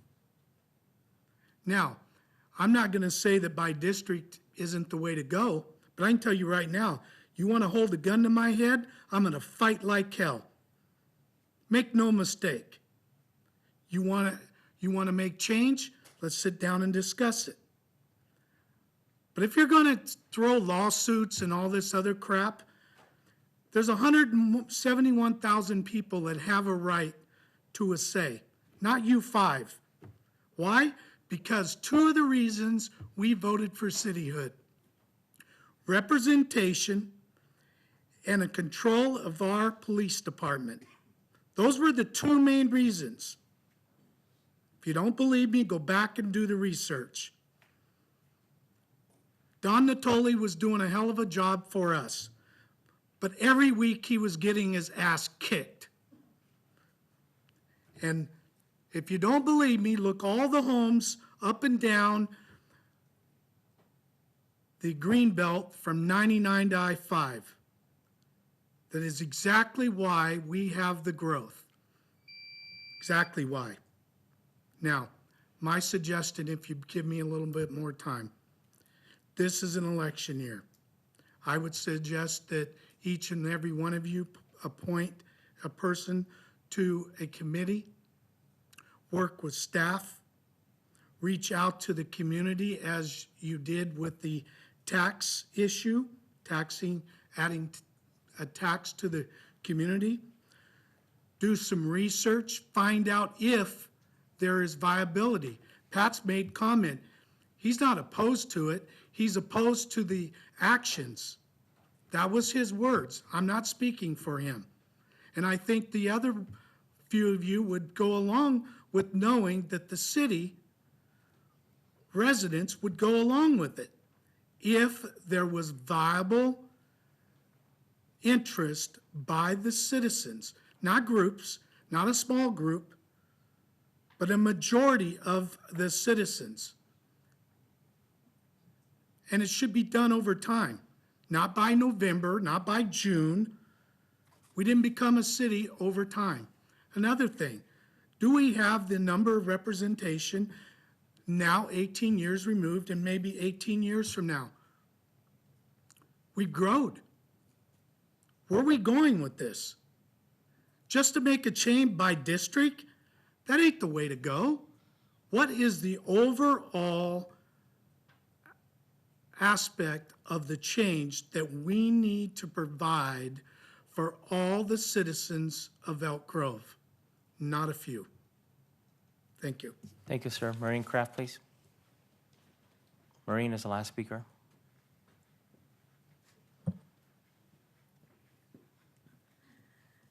Good evening, Mayor and council members. My name is Maureen Kraft, and I'm a resident of Elk Grove. And I come before you tonight to urge you to go by district voting.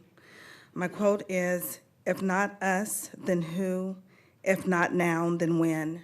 And that is by civil rights activist John Lewis, who is also a member of the U.S. Congress. Elk Grove has grown. And even when I ran for council, from the time I started until now, we've grown tremendously. And by-district voting makes council members accountable to their constituents. I also think by-district voting allows each district to work independently with law enforcement as well. We need to make some change in Elk Grove. I've talked to a couple of you guys independently about by-district voting, some of you for, some of you against. This is a city, a growing city, and we need to emerge as the other growing cities have emerged with by-district voting. Our former mayor, Jim Cooper, passed a bill, AB 2220. And what that did was allow you guys to make a vote from the council here to go by district. Why would we want to put it on the ballot, waste money, because it would be a waste of money when you could just make one vote, when all it really is saying to you is to go by district and be accountable for the people that you serve? That shouldn't be an issue. So I'm going to leave you with accountability, accountability, accountability. That's what you owe the people of Elk Grove. Thank you. And seeing that there are no additional speakers, let's go to the next item. Take us to Section 6, General Administration Information.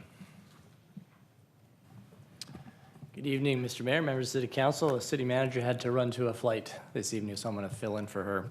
I have a few items on the list. First item is a vintage trailer show and antique market, which returns to Old Town. It is a collaboration between Elk Grove Historical Society and the Red Door Antique Store. This is the 5th annual show. It's going to be on this Saturday from 9 a.m. to 5 p.m. at the Old Town Plaza.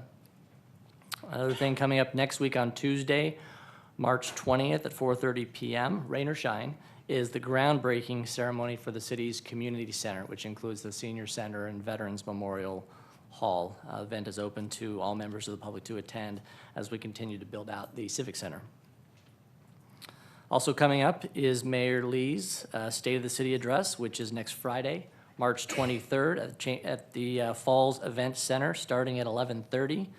The event will be broadcast live online from the city's website beginning at approximately 12:30 p.m. People can visit the Chamber's website for tickets and other event information. We also have a oil filter exchange event coming up. The Integrated Waste Department will be hosting this on Saturday, March 24th from 10 a.m. to 1 p.m. at O'Reilly Auto Parts located at 8751 Elk Grove Boulevard. Residents can bring in up to 2 used oil filters and get 2 brand new replacement filters for free. As we already heard tonight about the CEQA document for the camera section of the JPA Southeast Connector Project, that public comment period for that CEQA is open right now and does close on April 2nd. So members of the public that have comments, make sure that they get the comments in before April 2nd.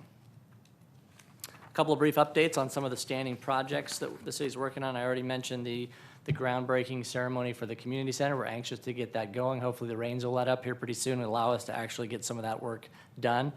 Also, the aquatic center, as we've reported previously, is behind schedule currently. We're still optimistic that the facility will be open later this summer. Obviously, the rains will put us even further behind, but we're continuing to work on getting that open as soon as we can. We'll continue to update the council. There is construction updates available on our website for members of the public who want to keep up to date on that project and others. And that concludes my report. Happy to answer any questions. Okay, any questions? Nope, no questions. All right, let's go to council report. Let's start off with Councilmember Hume. Thank you. Since the last council meeting, I was the auctioneer at the first ever Arts Advocacy Project's Visions event. It was a great event, very good turnout, some wonderful art on display, some wonderful art that was being sold, and I'm happy to announce that I purchased Darren's cousin's piece that I was very happy to go home with. So it was a wonderful event. I attended the Greater Sheldon Road Homeowners Estates Association meeting last week, where we heard a report about the cell phone issue and also an additional discussion of the groundwater item that's going to be coming forward with respect to well water usage being regulated by the state. I attended the Sacramento Transportation Authority policy meeting. I judged the Teen Idol contest last Friday night. I was the auctioneer at the Library Foundation's auction Authors on the Move event, which is a wonderful event downtown. Colleague the Vice Mayor was also in attendance. You did a great job that night, too. Thank you, appreciate that. Raised over $100,000, right? It's Over a record amount. $100,000 raised, yeah, it was pretty amazing. I didn't attend RT, as you can maybe hear, I'm recovering from I think my third or fourth cold this season. It's been a horrible season for colds, and I was not able to make the regional sand board meeting this morning. First, before I get into future comment items, I just want to, unfortunately, apparently he had something else to do this evening, but I want to respond to Mr. Freno's comments. I went back and checked my emails. I haven't heard from him in a year. He emailed Carolyn yesterday, who forwarded his number to me. I then got an update from Jason yesterday afternoon, and I didn't get a chance to get back to him today. So the idea that, was not responsive, I think that's an unfair characterization.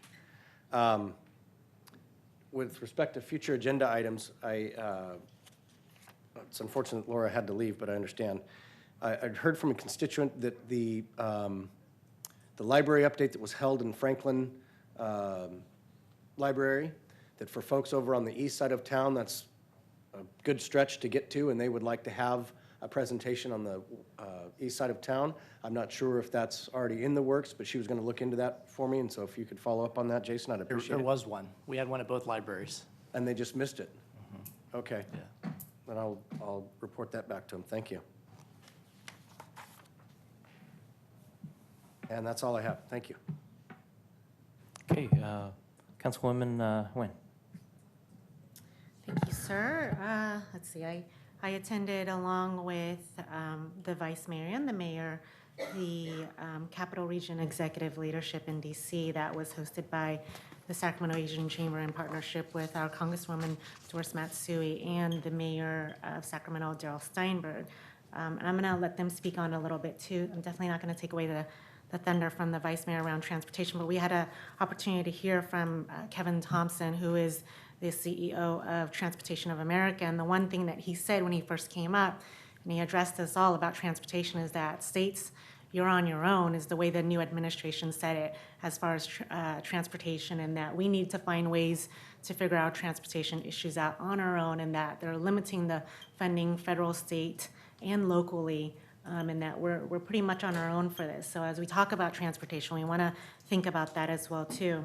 We also had the opportunity to hear from Congresswoman Doris Matsui and U.S. Senator Dianne Feinstein. The issues that were addressed during those 3 days were transportation, housing, communication, energy, and workforce development. And it was only about 50 of us that were there, but definitely Elk Grove represented, with the mayor, vice mayor, and myself being there. We talked a lot about funding more apprenticeship in the region around construction and labor workforce, but also CET, more of that, working with the Los Rios Community College system. Additionally, more head money or funding for affordable housing so that we can address the homelessness in our region. It was a great event. I got a lot out of it, and I'll let the others speak on it as well too. I've also attended the Visions event, the inaugural one, and Judith Tafoya is here. I see her back there, and I'm gonna talk about a couple of other things they're doing. What an amazing event. She really just has the heart for arts, and I thought it was well done, put together, and to see the amount of community support behind it was very heartwarming. I also attended the Strauss Tea Party fundraising event, and our council member, Steve Detrick, and Vice Mayor Soon, as well as Planning Commissioner Kevin Spees, was auctioned off, and combined total raised about $1,000 for the Strauss Tea Festival, so that was awesome to see. Tonight is the Links to Law Enforcement graduation ceremony that's held at the Sacramento Police Department atrium, and unfortunately myself and the chief couldn't be there, but we have Captain Paul Solomon that's there representing our city. There is about 60 participants that will be graduating tonight in partnership with Asian Resources, La Familia, and the Urban League. And this, again, I spoke about, is in partnership with the California Highway Patrol, SAC PD, SSD, Elk Grove Police Department, and also the Probation Department as well, too. There is a Voter Choice Coalition meeting tomorrow in this room here from 11:30 to 1, where we're still educating our community around the changes in the voting system that's coming up.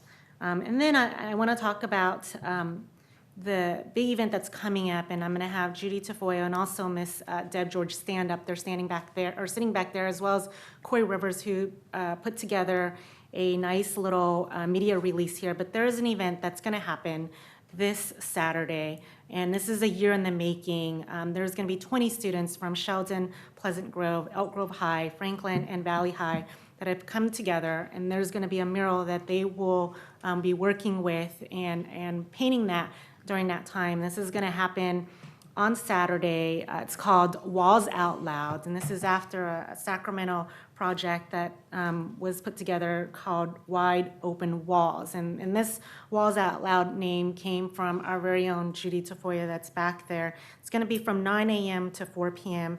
at Lint Ranch. And that the mural that these young people are going to do is going to promote our proclamation of there's no place for hate. So I encourage you all to be out there and show your support for our young people. I don't think I have, do we have any of our muralists that's here, Deb? No, we don't, but I have lots of flyers. Yes. That I'll leave on the back. Perfect. So thank you for putting this together for our city. This is going to be an amazing event, and just the start of all the other great arts events that are going to be happening here in the month. And then there's a book fair that will be happening at the Hilton Garden Inn this Saturday as well, from 12 to 4 p.m. Got one more item to talk about. We've talked about the field network that is being put together in Sacramento, and as many of you have heard, I'm a part of that field network from the inception of it, in that there's a flyer that has already been shared and put out around the different types of services for our community members.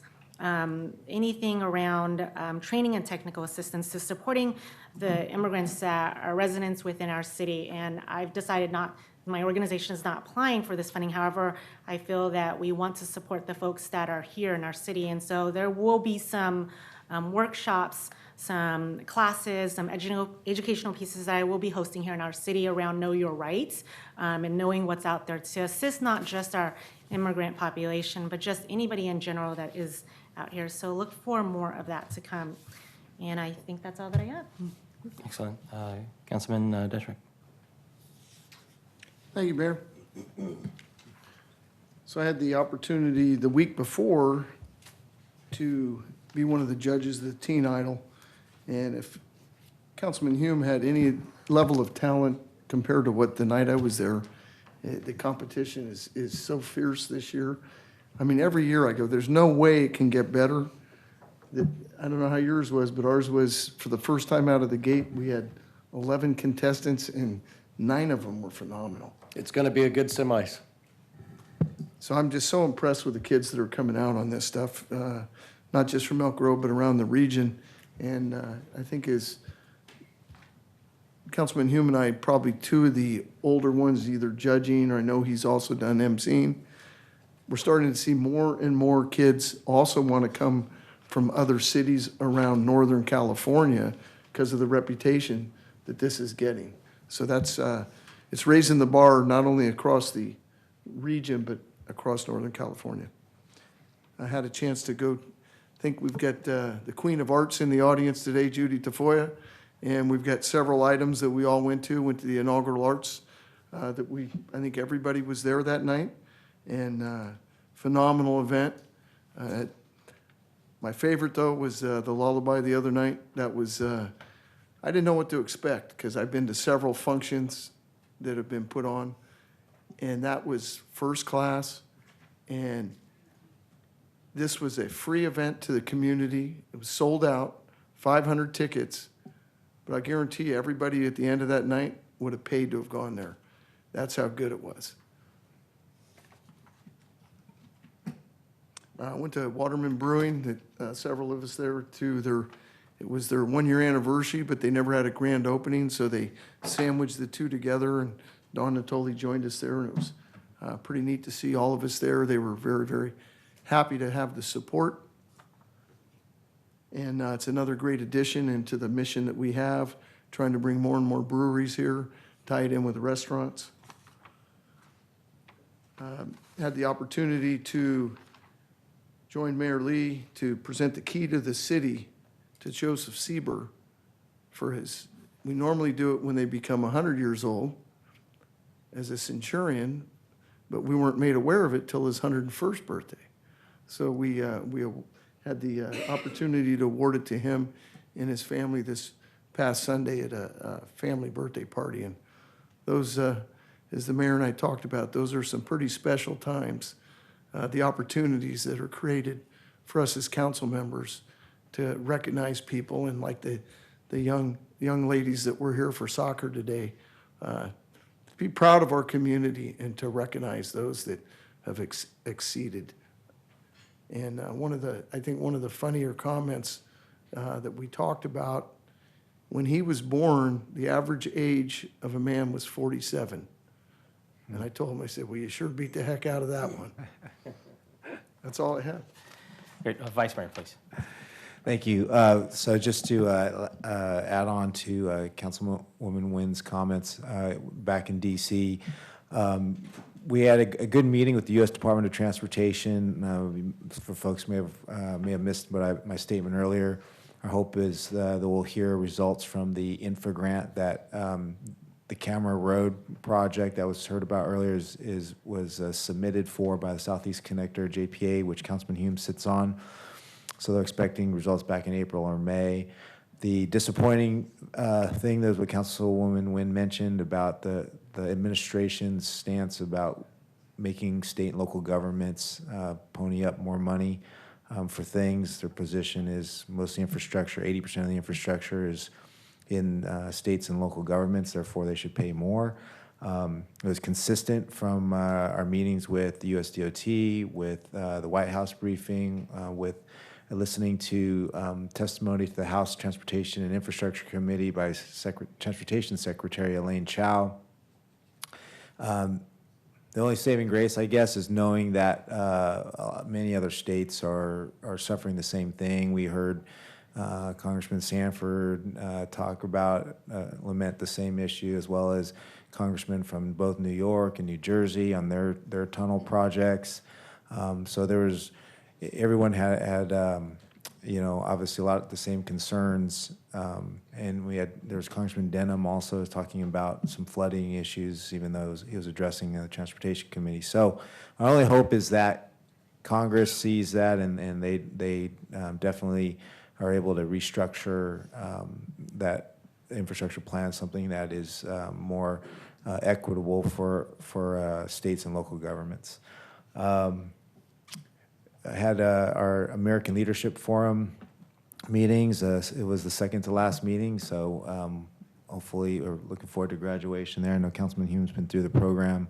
It was a very rewarding program. Attended the Waterman Brewery, as we mentioned, and Authors on the Move to benefit the Library Foundation.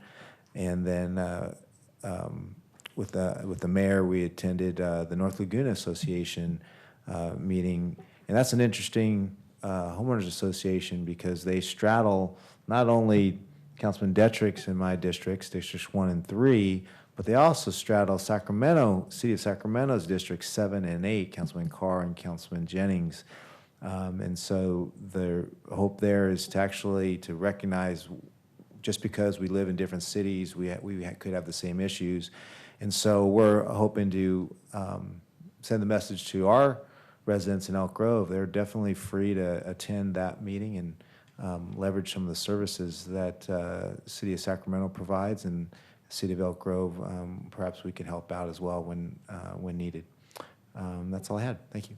And it's interesting what they said when I asked them, how does it feel to straddle so many different districts? And they said they actually enjoy it. It's by design. Yeah. So I think that night we probably had a good representation of Sacramento City there. And, so that was certainly beneficial for us to kind of see an association that straddles multiple cities and multiple council districts and what have you. Yeah, For sure. I was at their inaugural meeting with Shane Dillard and Officer Washington, and we gave them a lot of information. I've connected them with the entire city team. I've tried to get them more active to communicate with us to get the word out, but they've been very slow on kind of getting their organization going. But yeah, it's great that you guys were able to go up there. It's a great concept. It's a huge territory, but I think it's very valuable because just like our districts don't stop at our borders, our city doesn't stop at our borders, so it's great to be able to engage with them. Yeah. Yep. And it mirrors the same great working relationship we have with Don Natoli. No, absolutely. Absolutely, yeah. Okay, had an opportunity to participate in the Visions Art Beats. That was terrific. Judy, good job. Looking forward to next year. Had an opportunity to participate with Zocola and in conjunction with California Wellness in what California can teach America about immigration integration. That was an opportunity that took place in the downtown area. That was very insightful and it was televised and broadcasted. Let's see. Lullaby on Broadway. The council member Detrick and I thoroughly enjoyed it, and I think he certainly said it best when I think most of the folks there, I'm in agreement that would pay to go to that particular event. And now that I know what to expect, I have shared with my wife that we are going on a date next year. So I'm looking forward to next year's event. And thank you to the Arts Commission and to the city staff that worked hard on that. Had an opportunity to open the Laguna Youth Baseball. Had an opportunity to participate with the Metro Chamber Legislative Summit reception. Had an opportunity to talk about one of the fabulous news that the city of Elk Grove is one of 35 cities that are finalists for the Mayor's Bloomberg Challenge, and a lot of that really has to. The credit has to go to the housing team. I know that you guys worked very hard on that, and congratulations. We are now one of the finalists for possible $1 million or $5 million. So I'm looking forward to that. Participated in sanitation and sewer, nothing to report. And the last thing I wanted to do is I've certainly heard from a lot of the activists that came to the podium tonight talking about by district. I've already said it before that I'm certainly in favor of it, but in order for us to move on this, we need to bring back to council and certainly discuss it. So I'd like to throw it out there to see whether members of the council are open to that, to bring it back for a discussion, regardless of which direction we go. I certainly want to have an opportunity to talk about it. So I'm looking for a consensus.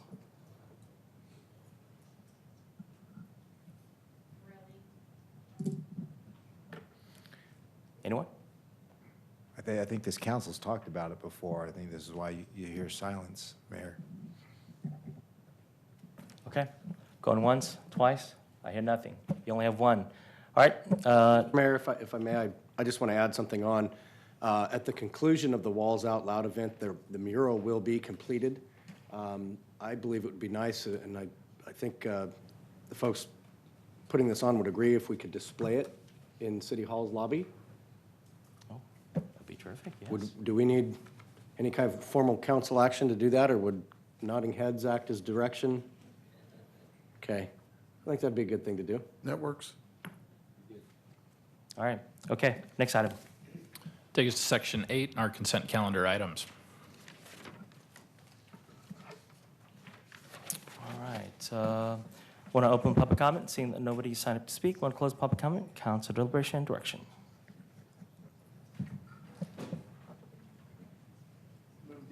Second. Okay, got a motion, second, all in favor? Aye. Opposed, abstention? Next item.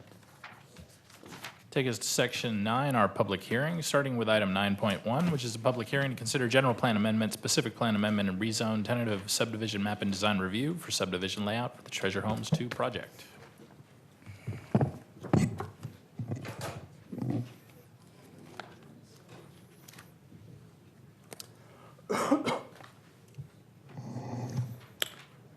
Thank you and good evening. Matt Diaz, Senior Planner, City of Elk Grove. Due to their, let me pull up.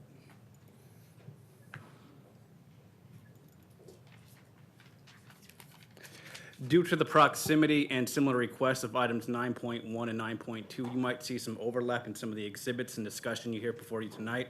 Both items require separate action, as the first item before you is 9.1, Treasure Homes Amendment. This project consists of a general plan amendment to reconfigure boundaries of existing land use designations within the Laguna Ridge specific plan. It also includes a specific plan amendment to redistribute existing RD4, RD5, parks and open space land use designations and redesignating a portion of the site to RD7. That kind of goes hand in hand with the rezone to amend a portion to the single-family RD5 zoning designation to include 2.8 acres of RD7.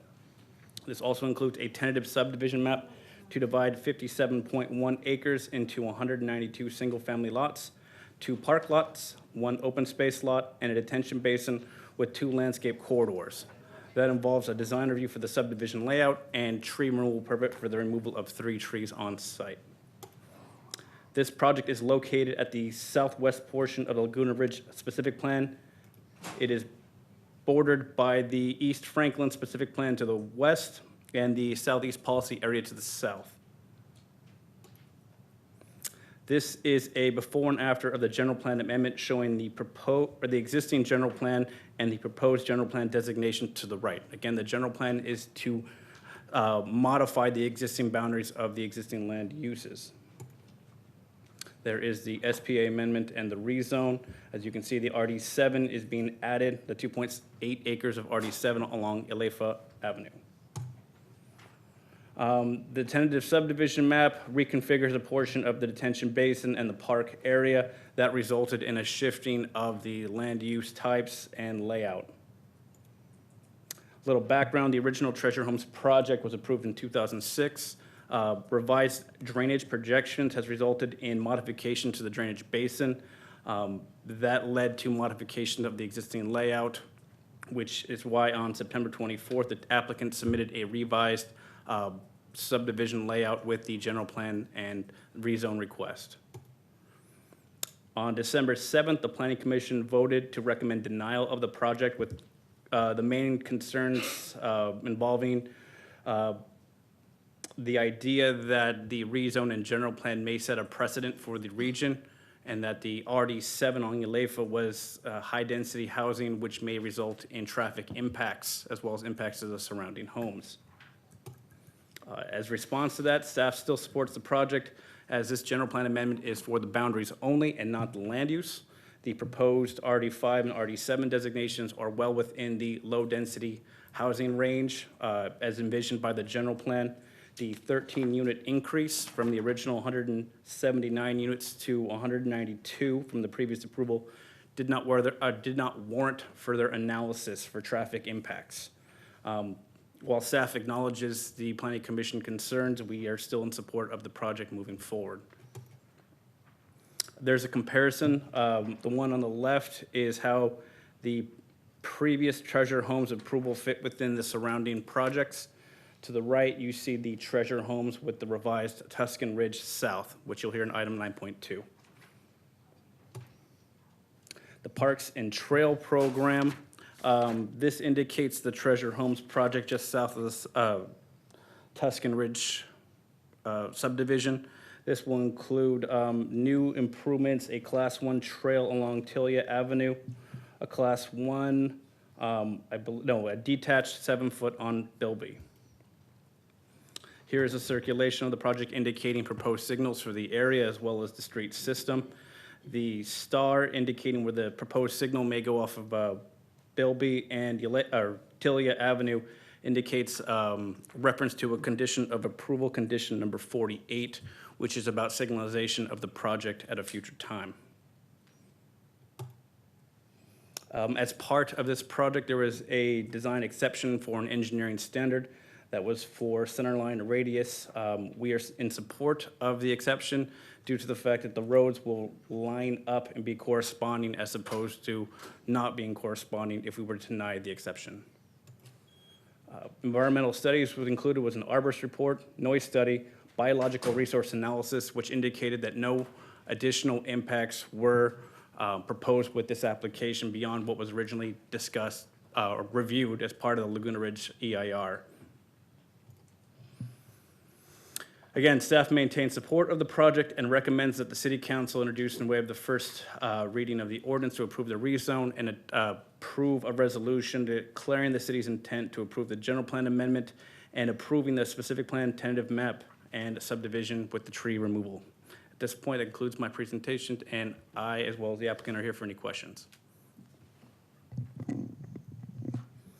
Questions? No questions? Okay, thank you. And want to declare public hearing open. Want to invite the applicant up.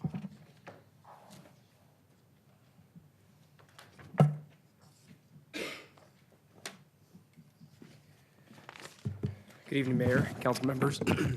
We did not prepare a presentation for this evening, so we're here to address any questions you may have about the proposal. So here to address questions. Any questions? You might start with an introduction for the folks at home. I'm sorry. Thank you. Aaron Rosswain with Richland Communities. Okay. Questions? No questions. Thank you. Excellent, thank you. Want to open, at this point, want to open public comment opportunity, and I see that we have one speaker signed up to speak, Randy Becker.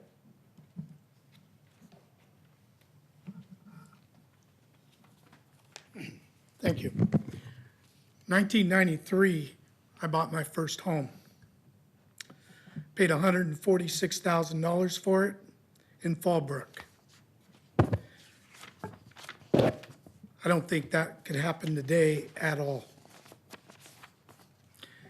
When we were building, when the county was proposing all these leapfrog homes that turned into a community of Laguna, you could buy a home in 140, 150,000 range. RD7 at the time was pretty much non-existent because everybody wanted to keep Elk Grove town as it was. Now we've grown into a city. If these folks behind me in the suits do not start looking towards viable, inexpensive homes to buy, I want to know where our kids are going to live. Where's your grandkids going to live? Everybody likes to grow up where they grew up from. Where are they going to live? If you move to RD7, I wouldn't be opposed to go to RD8, RD9. But make the houses affordable.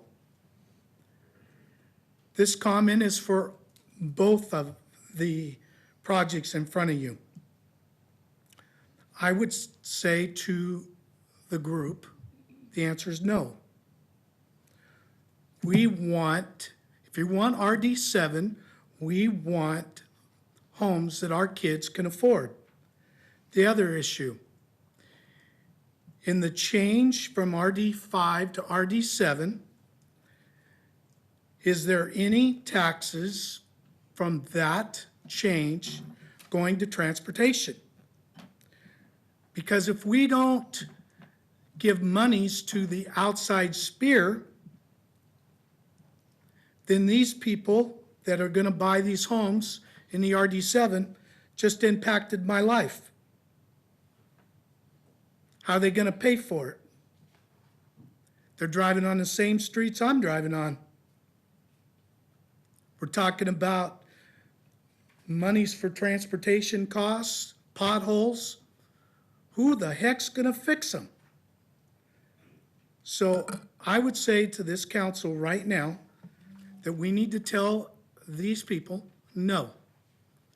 We want a community. We want to know what the houses are going to cost and what our future citizens that we would like to come in are going to have to pay. Because buying a home at $300,000, $400,000, $500,000 for somebody in their 20s, unless they work for the county or state, it's not going to happen. Your grandchildren will not be able to afford to live here. apartment costs.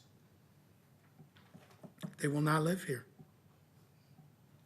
So I urge you to tell them no and tell them to go back to the drawing board. We need houses for the young individuals that they can afford. Thank you. Thank you, Randy. Seeing that there are no additional speakers, I'm going to close public comment. I'd like to invite the applicant to return back to the podium and rebut yourself, if you like, or respond to the comment. Thank you, Mayor. We have no response to that comment. Okay. And I want to declare public hearing closed. Council deliberation and direction.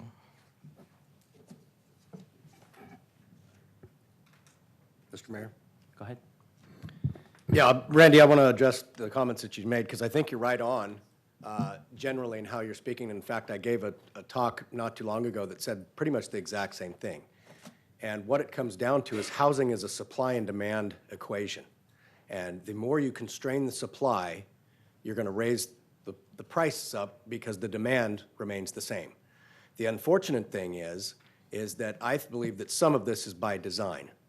And so when you have people talk about building up, not out, or anti-sprawl, or all of the catchphrases of the day, what they're really saying is we can't curb consumer demand, i.e. your grandkids wanting to live in a single-family home, so therefore we're just going to make it more costly, more cumbersome, more regulated, more protections in place, and just make it to where you have companies like ours that we're getting out of the business. Because each unit now is a profit and loss center. And you can't afford to have that kind of risk.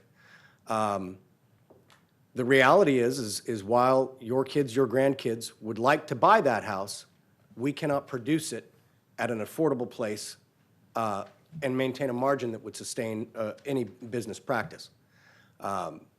Because what the folks who are trying to socially engineer this solution don't recognize is the market is what the market is. You can only charge how much you want to charge for that house for what the market will bear. Back when you bought your house in Fallbrook, that was $146,000. Okay, now it's $300,000, whatever it is. I'll tell you, I grilled these guys when they came to sit with me to ask about this, because you don't have to listen to me deliberate long to know I'm not a fan of RD7 as a use. I think it has the shortest shelf life of any community of subdivision homes. What I mean by that is that it deteriorates rapidly into a neighborhood that people move out of. So if they were coming and saying, we have this map and we want to go to an RD7 because that puts more money in our pockets or it gives us better profit margin, then I would have told them no. But what they did, and in fact, Matt, if you could bring up the map of the Laguna Ridge as it was approved. What they did is they came and they said, look, we were only able to acquire these parcels.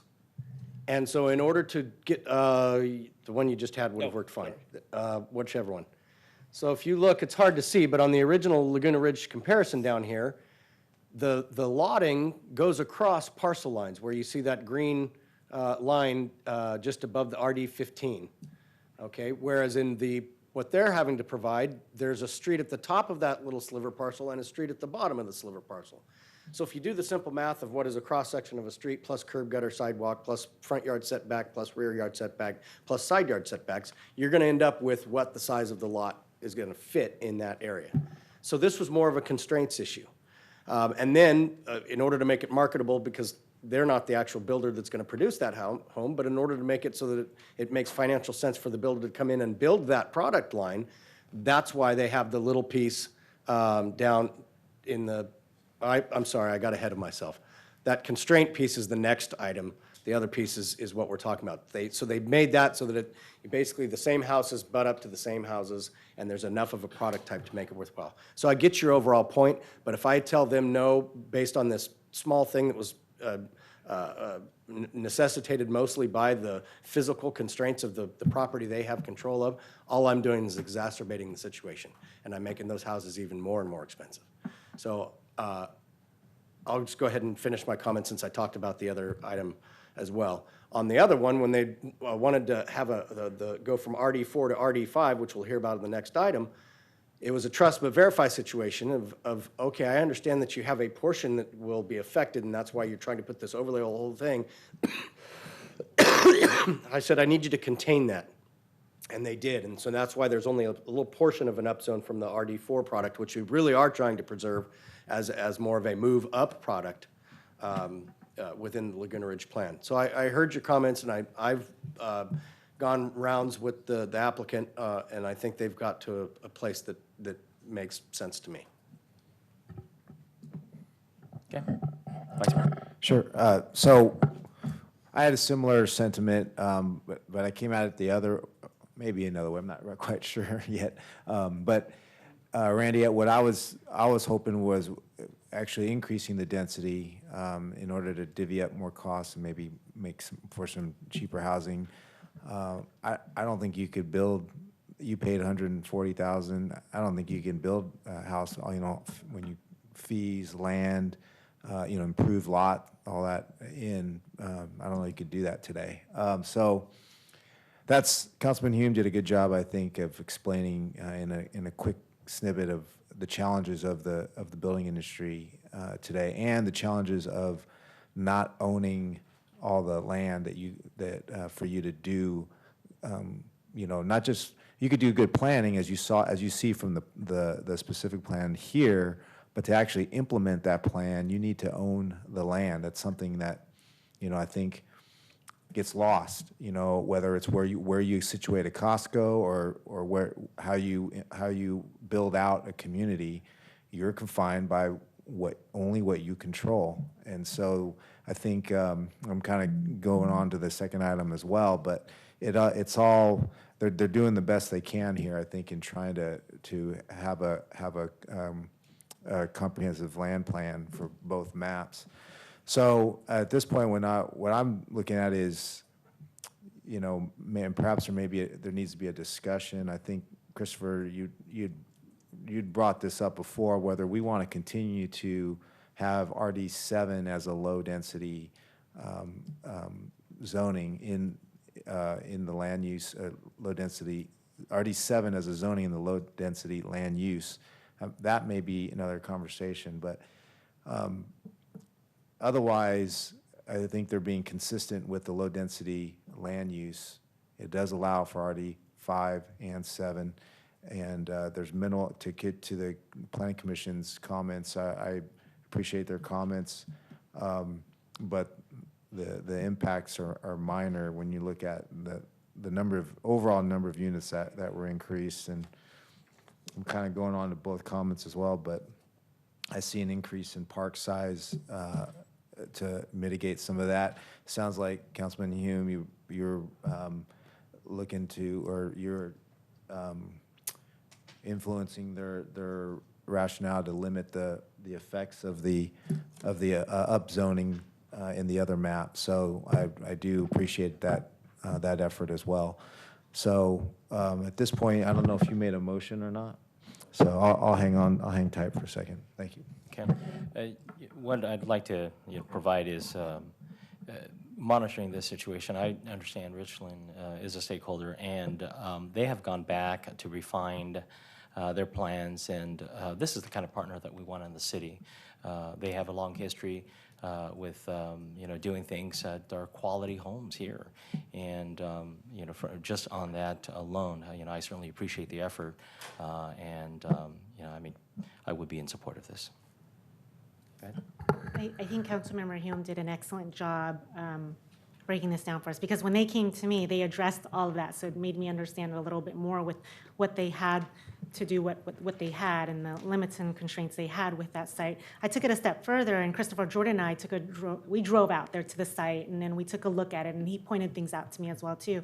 And so I agree, they did the best with what they had, considering the criteria, and so I'm supportive of it as well too.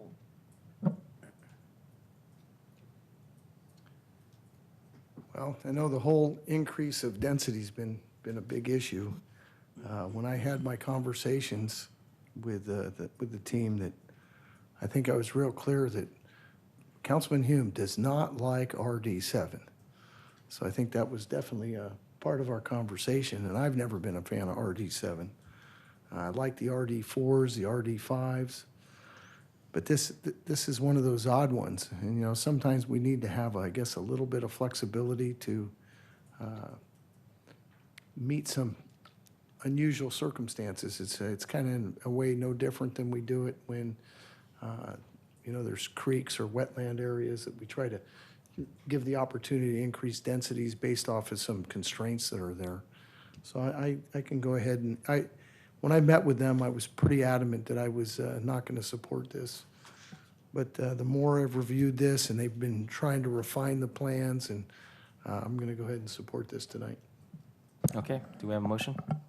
Make the motion to introduce and waive the full reading by substitution of title only, an ordinance finding no further environmental review is required from the California Environmental Quality Act, CEQA, pursuant to state CEQA guidelines, section 15183 and 15162, and approving the rezone for the Treasure Homes 2 project, assessor parcel numbers 132-0050-031-065 and -066. Got a motion? Second. Got a second? All in favor? Aye. Oppose? Abstention? Next motion. Motion 2. Got a motion? Got a second? All in favor? Aye. Oppose? Abstention? Next item. That'll take us on to item 9.2, which is a public hearing to consider a general plan amendment, specific plan amendment and rezone tentative subdivision map, design review for subdivision layout, design deviation for lot width for the Tuscan Ridge South 2 project.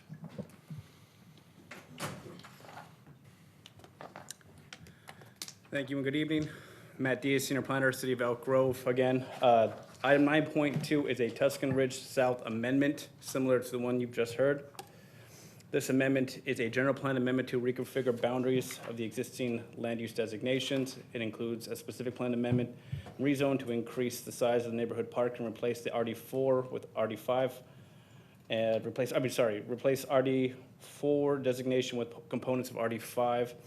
And it's also to subdivide 39.8 acre project site into 100, and it's actually 14 lots on site.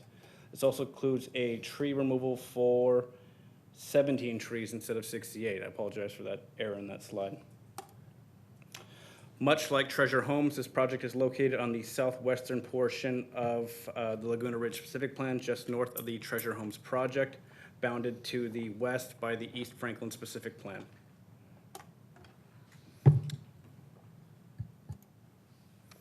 Background, this project was originally the Tuscan Ridge West project approved by the Planning Commission on November 9th, 2011. Richland combined two project boundaries, the 19-acre portion of the previously approved Tuscan West, as well as a 21-acre balance by a land referred to as the Hine property.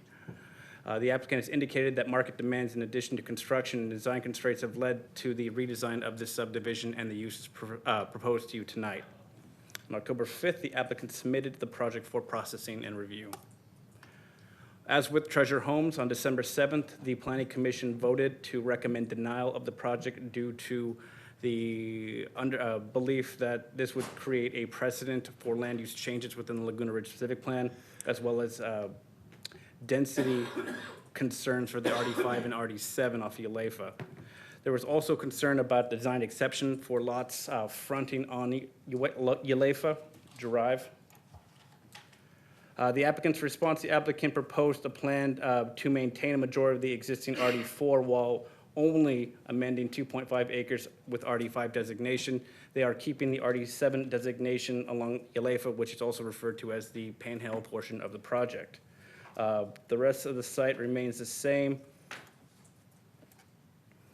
Due to the lot changes and density changes for the additional RD5, this project has lost 2 units from the previously reviewed project that was presented before the Planning Commission. Again, the general plan amendments are consistent as they are basically revising the boundaries of the existing land uses. The proposed zones are still consistent within the low-density residential designation envisioned by the general plan. The project changes do not warrant further review, as they will not propose any potential impacts that needed further consideration. Staff acknowledges the concerns raised by the Planning Commission. However, based on the project's compliance with our current standards and the fact that no significant impacts were discovered upon review, we still support the project moving forward. Here's the general plan amendment. As you can see, it's very similar to what is existing. This exhibit right here shows 3 versions of the specific plan and rezone amendment. The one to the left was the originally approved, or at least the originally approved land uses for the site. The one in the middle is the plan that was presented by the Planning Commission. That includes a larger RD5 area. And the one presented before you tonight to respond to the Planning Commission's concern over this increase in density, the applicant has reverted a majority of the site back to RD4 and have only included 2.5 acres of RD5. This is still consistent with our general plan standards and even goes a step further as to encouraging diversity in lot size and housing type. There is a before and after comparison between the 2 units, Treasure Ridge, or Tuscan Ridge South, and you see the proposed plan on the right. Tuscan is actually, what was shown as the previous approval is actually 2 components of a project site. In the box, in the red box in front of you, to the right-hand side is the southern portion of the Tuscan Ridge West project, which was approved by the Planning Commission. And then the portion where my mouse is indicating was a conceptual plan submitted for review. However, that plan was not approved by the city. That plan, if you were to calculate the units proposed by both of those, it would have been about 118 lots or 118 units. This is a map of the subdivision that was presented before the Planning Commission in December. It was 116 units with the RD5 designation. The one before you tonight is 114 units, maintaining the majority of the RD4 designation. It maintains the RD7 presented to the Planning Commission, and then includes in this Village 2B here, 11 lots zoned RD5. Here's an exhibit of how the Parks and Trails plan will fit within the existing and proposed projects. The circulation, much like Treasure Homes, this project has been conditioned to provide improvements to the area as well as possible signalization on Bruceville and Ulefa Drive between the RD7 lots where my mouse is pointing.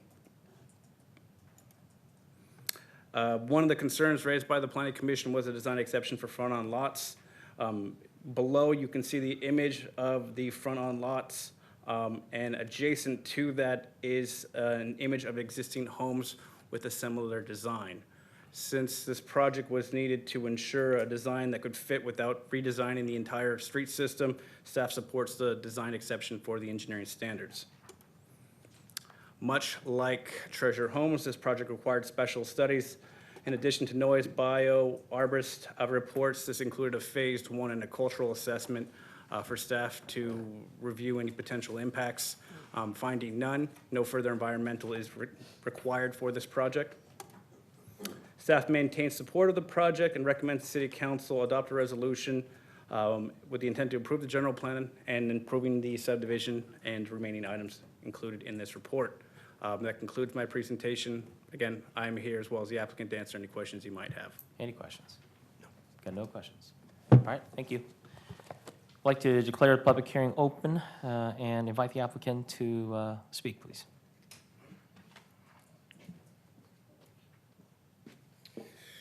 Good evening again, Mayor and council members. Aaron Ross Swain with Richland Communities. There's been a lot of discussion already on this project tonight, so I think there's good fodder for discussion, and we're here to answer questions if some may come up. Thank you. All right. Thank you, sir. Want to open public comment opportunity, seeing that no members of the public signed up to speak. Want to close public comment and invite the applicant, if you shall wish, to come back to the podium. Are you going to waive it? Waive it? All right. Want to declare public hearing closed and council deliberation and direction. Go ahead. Yeah, I want to commend the team for modifying from what they brought to the Planning Commission. I know that I was very specific when I met with you, keeping as much as we could on the original zoning, and you did that, and you actually netted a couple less lots than what the original proposal was. And I appreciate, you got a couple on the other one, you lost a couple on this, but hopefully the net gains.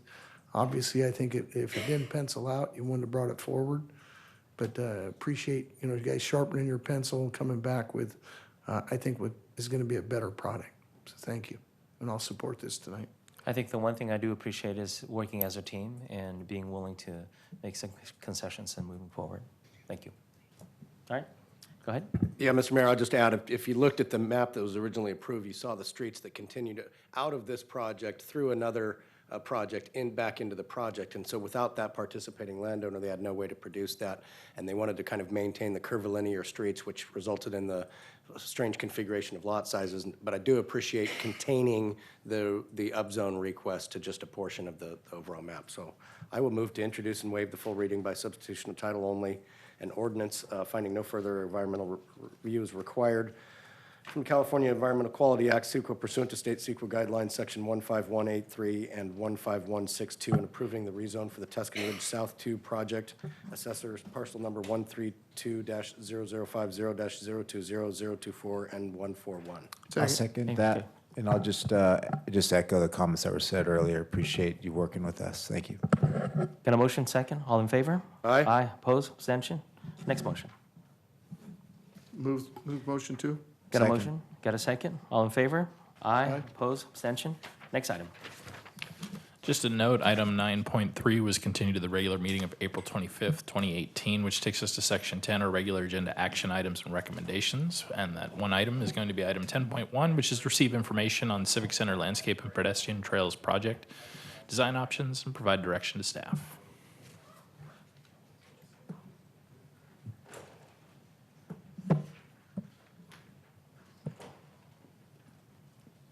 Good evening, Mayor, Vice Mayor, and Council. John Griffin, Senior Engineer with Public Works. Tonight, we're here to present information on the, excuse me, the Civic Center Trails Project. Present to you some information we've received from the neighbors and the residents in our public meetings, and to share with you some visions and some ideas on how the project may look. Excuse me. Marco Esposito with SWA Group, the project architect, is here to present the ideas for your consideration. And then we'll be here to answer any questions you may have. Thank you.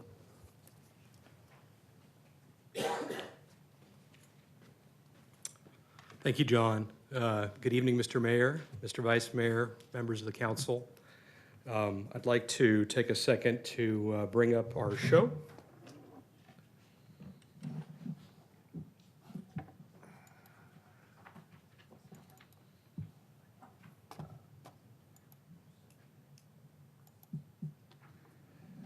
As John mentioned, we've gone through the first 2 or 3 months of concept design on the lovely property that, as part of the Laguna Ridge specific plan, was identified for community use. As you know, the work is underway, construction work on phase 1, and this is about the initial ideas and options that we want to present to you for the balance of the land, which we're calling broadly phase 2. The land includes a lot of character already, and so I think most of you are familiar with the land. I'll be talking about 2 options, both of which have a light touch, build on what's there. There's a lot of beautiful trees there. There's former farmer's stock pond, which provided a lot of moisture and a lot of trees. There's some remnants of a pistachio orchard, and so there's a lot there. And what we're going to show you is sort of a range of adding a little bit of amenities to it and a little bit more amenities to that piece of land. And so, as you know, the Civic Center South property is east of Bighorn and south of Civic Center Drive, generally south of Elk Grove Boulevard and just west of 99. And as you know, it kind of sits within the westerly half of the city limits. And the city has, you can see, it bumps up against the ag land of the Central Valley. And of course, the city comes up to the edge of the Cosumnes River and is just also east of the Sacramento River. So those are kind of the 3 influences that we see for your community park. A great city, 170,000 and growing, the adjacent rivers, and kind of the Central Valley context. This is the master plan that we brought in front of you 2 years ago and was approved. So this is the approved master plan for Civic Center South. And as you know, there's work is underway for the phase 1, and this is about the balance of the land to the south. You'll see most of these ingredients moving forward, but we've had a chance to walk the site many more times, have more detailed meetings with the neighborhood and the community, with Trails Committee, and now with you. This is a drone shot from last Friday. You can see phase 1 coming along. And if you look at this grading area here, this is the entrance that'll connect to Denali, the northern loop of Denali. And if you see all these trees surround what used to be a farmer's stock pond, sort of a low area that was a catchment area of water for feeding for livestock to drink and to also use for irrigation. So it has that as a characteristic. There's also some grassland areas and also the orchard, as I mentioned. So I'd like to take you through, if we did nothing today, this is what's going to be built by mid-year, the phase 1, all in the kind of colored pattern, and then the land as it is today in the balance to the south. And for any of you that have walked the land, it's actually quite nice. I mean, there's a lot of valley oaks there, which is a native tree to the Central Valley, and very important to the identity of this community, both in terms of logo and just as you make your way around the community. This is sort of the area just south of phase 1 and north of the stock pond. You can see the county's drinking water plant there. And then this area that's the former stock pond. Of course, the city development patterns have reduced the amount of natural drainage to the stock pond. So you're not getting as much natural water coming here, and so it's drier than it was, say, 30 years ago. It's currently classified as a wetland based on the kind of vegetation that grows there and some of the characteristics of it. Unique for such a stock pond, for whatever reason, and I don't know the history to it, there's sort of these islands that are within this sort of low area, and those islands are quite popular with birds right now because they're kind of away from people and sort of a little bit isolated. The stock pond it will overflow into the Franklin Creek drainage way and trail system open space. This is the condition at the edge of Bighorn, so just to kind of be aware of how it fits in regionally. And generally, the farmsteads that were here, the 2 on this piece of land, were deconstructed, but this water tank remains. It's an interesting element. It's kind of a precast concrete with these kinds of steel cinching belts that keep it together. And I think the city, interestingly, has kept it as a kind of a landmark. And this is a character. You can start to see the pistachio orchards toward the south side of the property. So, of course, when we started the project, the photos we took were, in winter when the trees drop their leaves. But as you know now from going by there, everything's leafing out, and very soon everything will be in full spring mode.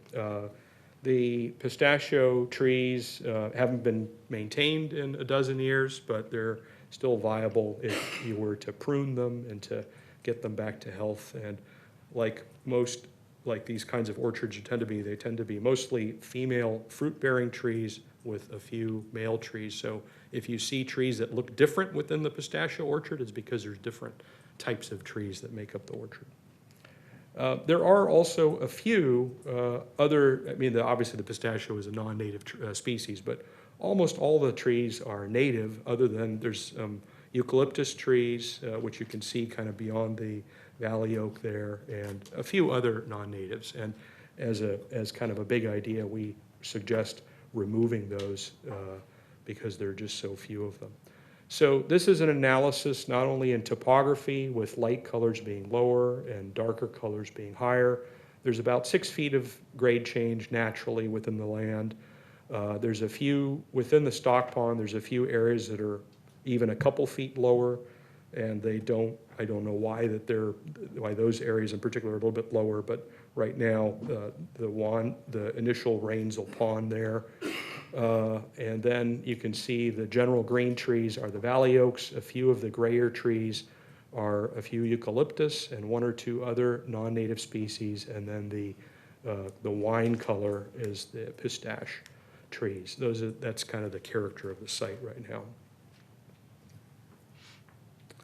And then one of the first things we want to do was extend the connectivity that we're establishing in phase one to all the surrounding intersections, all the surrounding signalized intersections, a way to kind of walk through the park, to enjoy the setting, to stroll through the park.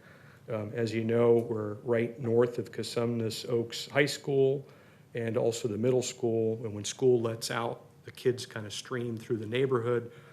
We think that, they already walk kind of through the property, and then any number of people we think would also walk through this beautiful site to get to the civic facilities, the aquatic center, the community center, the future library center that'll come, and just to enjoy the site.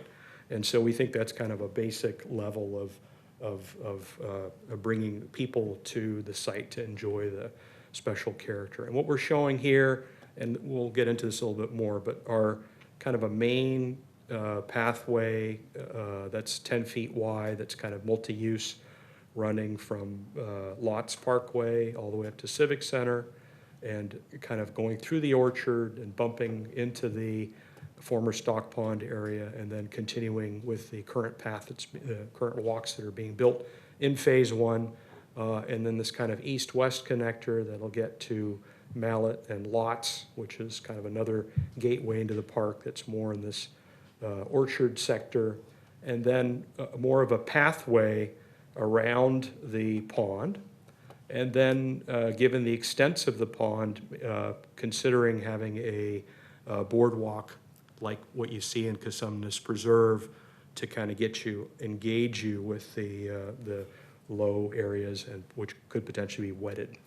There's also the idea about extending the lawn that's right next to the aquatic center, which we have sort of the lawn that's big enough for swim meets, but we'd like to enlarge that so that there's more room for frisbee and informal volleyball and picnics and all those kinds of things. So I think it could be a great amenity to continue to expand that space. In very general terms, we're continuing the idea of having kind of more people use buildings, more city-like elements kind of to the north and somewhat to the west, and then have it become ever more natural as you get into the former stock pond area, as you have more trees and into the orchard area. This is kind of the area that's just north of the stock pond. Mostly this was former fields. And this is kind of our sort of initial soft coming into focus idea about extending a walk around it, extending the lawn from the aquatic center south into this area for informal use, and adding amenities such as a children's play area, potential outdoor fitness, overlooks towards the stock pond. So it's really kind of, we'd love to get a sense of what you think are kinds of amenities that are valuable for the park. And we, of course, have heard also from the meetings that we've attended as to what people are thinking about that. This middle area, again, this is in the total winter, but this is kind of the low area of the stock pond, looking back onto a number of the islands.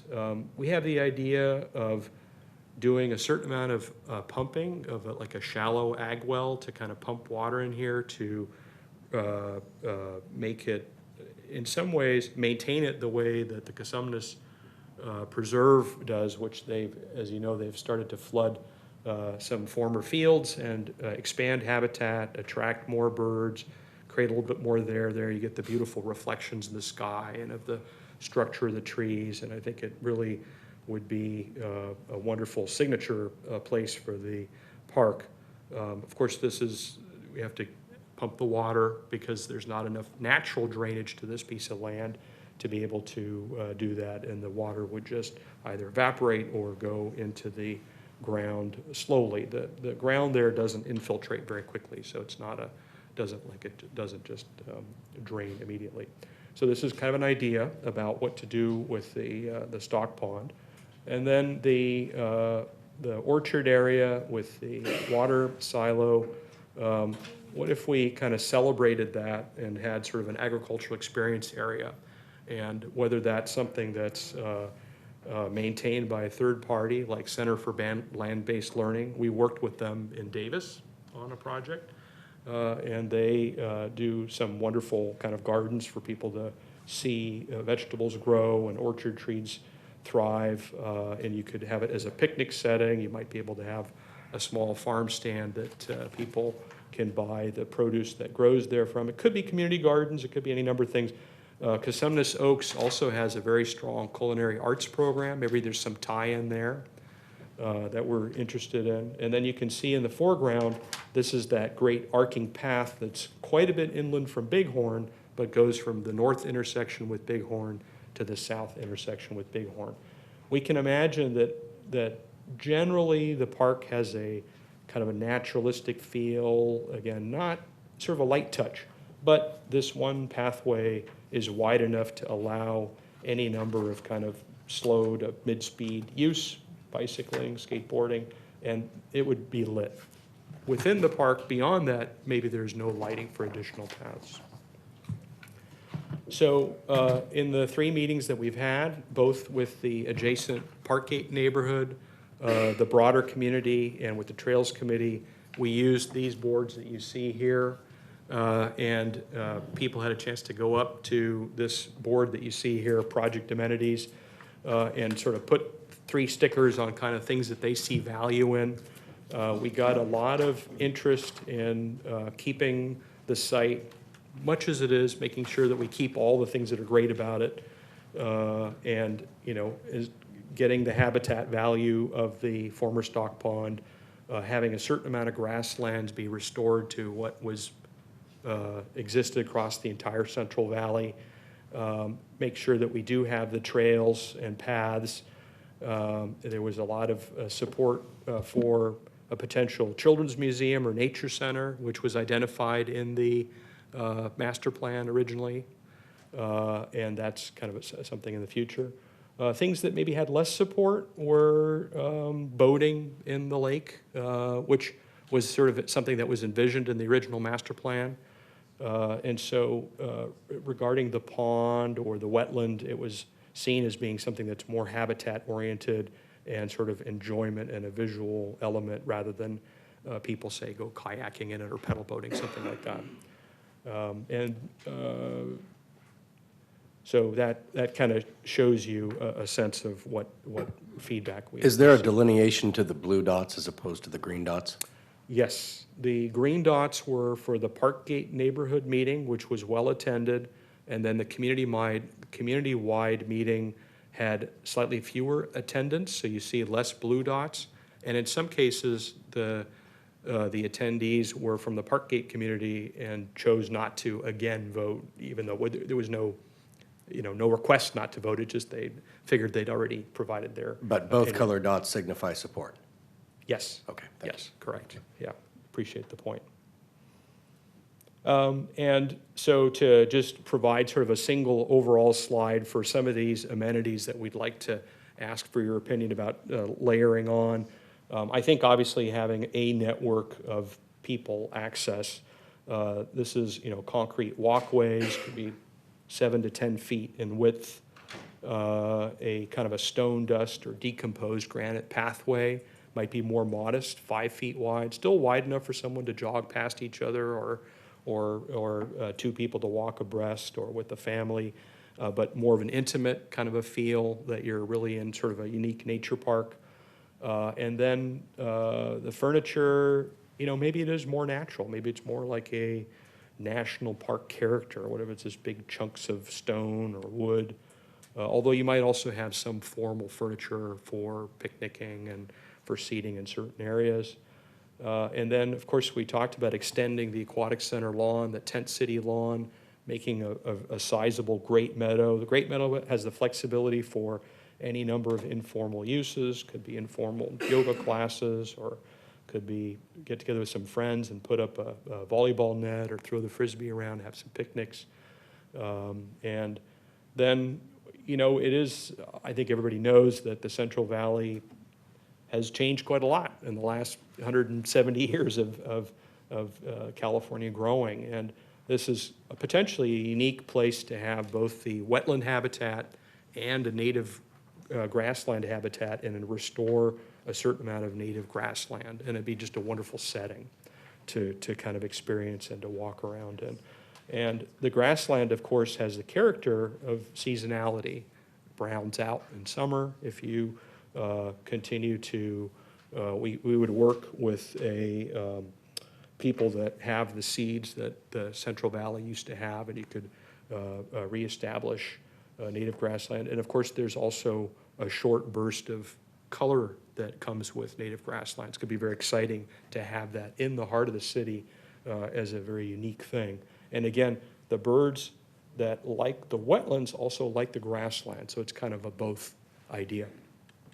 And with the idea of providing more water into the stock pond area, former stock pond area, would come a certain amount of more birds. There are already birds there. They love the setting. More. And then with that, would you add a few boardwalks? Not many, but just enough to kind of get that experience in the city. Would you add some overlooks and some fishing perches?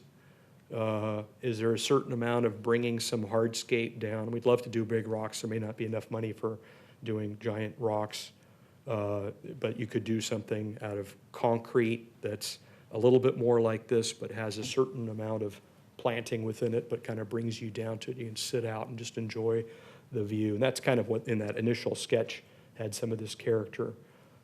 By the way, all the photos are our projects that we've done, and we're just kind of showing you sort of glimpses of things that can be done.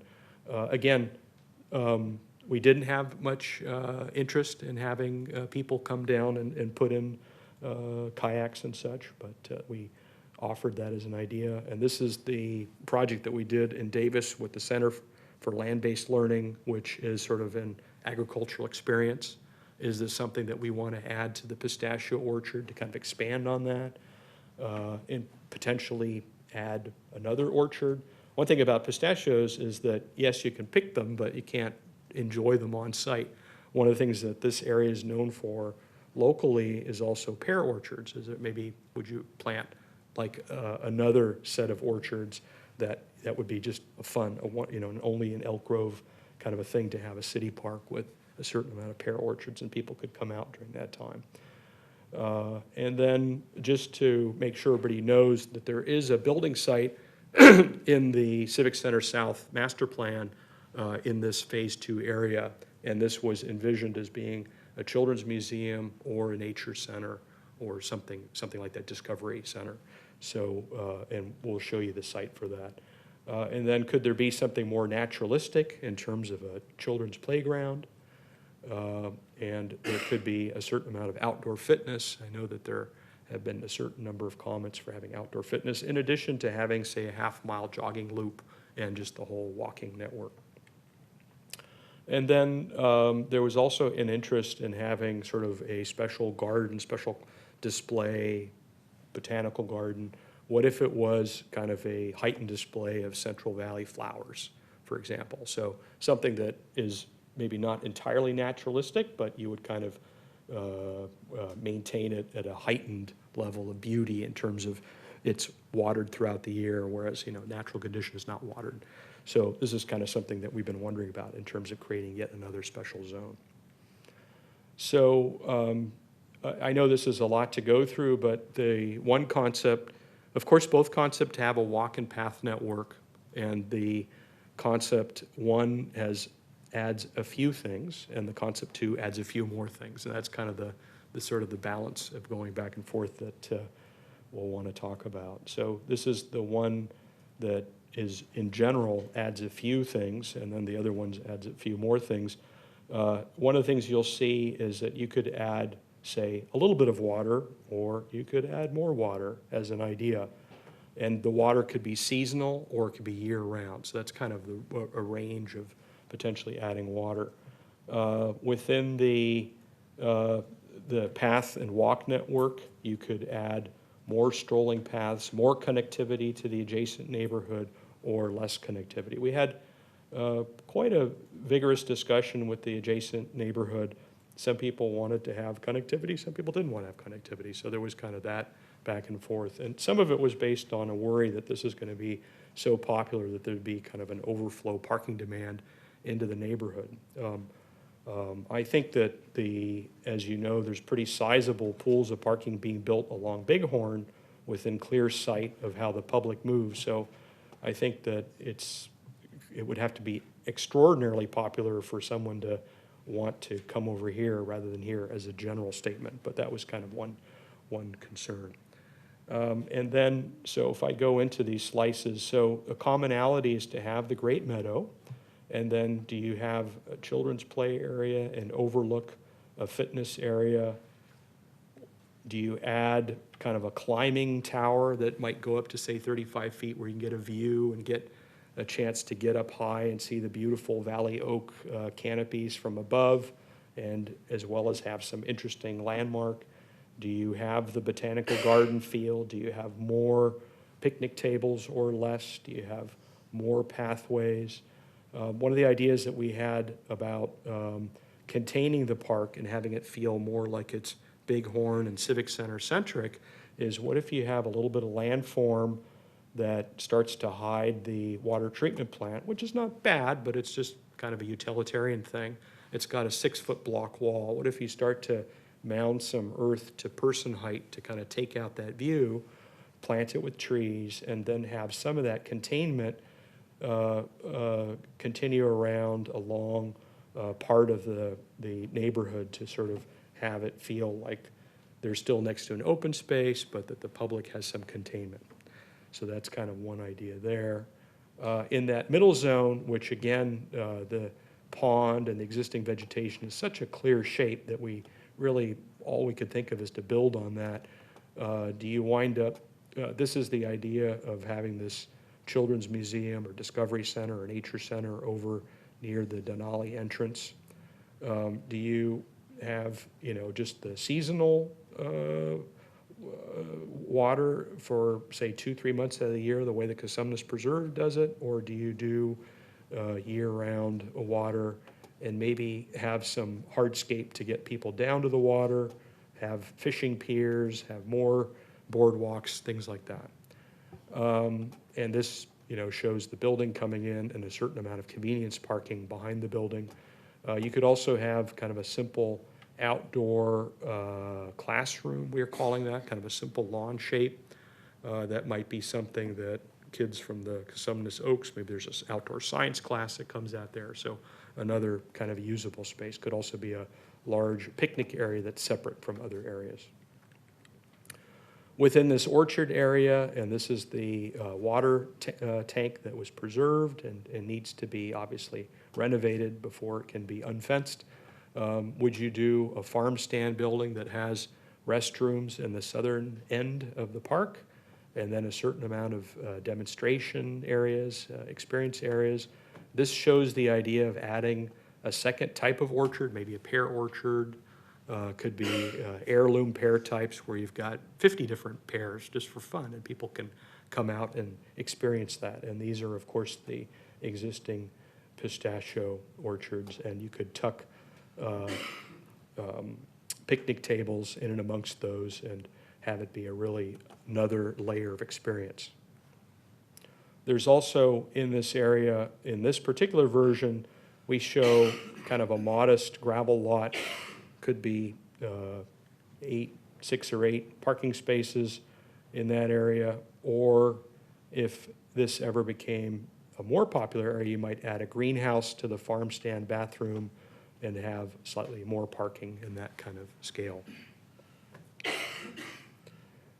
So, and vis-a-vis the walk and path network, again, the backbone that's kind of inland and parallel to Bighorn is on both concept and this kind of east-west connector that a lot of the high school and middle school kids use. And you know, if they're in after-school things and it's winter, it gets dark early enough that we thought also lighting this corridor in addition to this one would seem to be a good thing. Otherwise, maybe there's no light. Maybe there's no light on the other paths, the stone dust paths, the other kinds of paths, although that's all obviously up for discussion. And then the question is, do you have more of the stone dust paths, or do you kind of make them more concrete, more harden it? And then the half-mile walking, jogging loop runs mostly around the stock pond and then runs in this shape here. And because of the configuration of the current stock pond, unless we, as part of changing the wetland designation, change the grading here, we have the idea of providing a boardwalk at this end. If you notice, we're showing the path network being a good distance away from the homes. You can see the lots there, so you're more than a lot away from the back of the home so that you have less disturbance between the neighbors and the park users. So I know that the kind of this matrix was in your chart and in your packet, and I don't know how much to get into it, but with that, I'd love to take your questions. Questions? Go ahead, Vice Mayor. Thank you. Thank you for that presentation. I know you guys put a lot of work into this, and it was really well done. Appreciate it. It all looks great, actually. But I was wondering about the boardwalk, because you have the jogging trail around, and so it obviously doesn't connect on that east end there. Have you considered widening that boardwalk? Because if you got people walking and occasional joggers by, they might need additional room. You guys consider that? What kind of a width are you thinking would feel about right? Maybe a 10 or 12. Yeah, we happen to show it at 7, but I think we could do 10, sure. I'm just envisioning, you know, you might have strollers or something there, but then you get occasional joggers by. And I mean, it's kind of it's somewhat of a distance where if somebody's just strolling, that jogger could come along. Right. And it is currently in this configuration the only way to connect on that side, yeah. In regards to the garden area, have there been any thought about building a little parking area there? Because my fear is people are going to park on the road or in the residential area on the side. That's off right there, yeah. In this we show a small kind of a gravel lot. In one version, it might be on the order of 20 cars. In the other version, it might be on the order of 6 or 8. So, and just to mention, obviously this is early days, but we show this connection being before the turn lane starts in this kind of throat there. So it's a bit odd, but I think that given the scale of it, I think it works. Okay. Questions? Nope. No additional questions. Thank you. Thank you.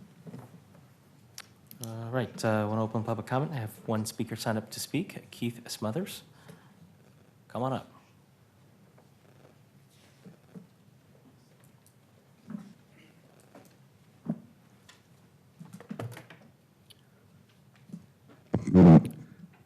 Good evening, everybody, and thank you for hanging out at this late hour to listen to me. But I'm a resident of Parkgate, and I have been for the last 2 years, and I think many of you know that I'm rather passionate about that piece of property. It's a beautiful piece of property.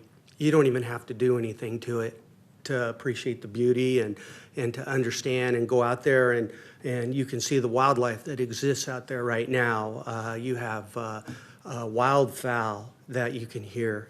You have hummingbirds. You have owls, and it goes on and on.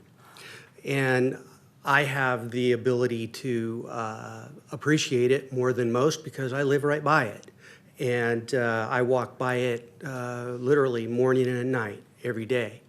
And I appreciate many of the ideas that were brought forth, and I was able to attend both of the comment sessions. And this property is a nature area. And I envisioned it as a citizen to be a nature area and to remain a nature area. It's an area that should be there for all citizens to appreciate what's within it currently and appreciate the wild habitat that we see. I mean, it wasn't too long ago that we had a coyote running through there. And as much as we don't appreciate skunks, we have skunk, we have owl, we have all kinds of activity in there. And I understand that progress goes on, and this was bound to be changed. But they're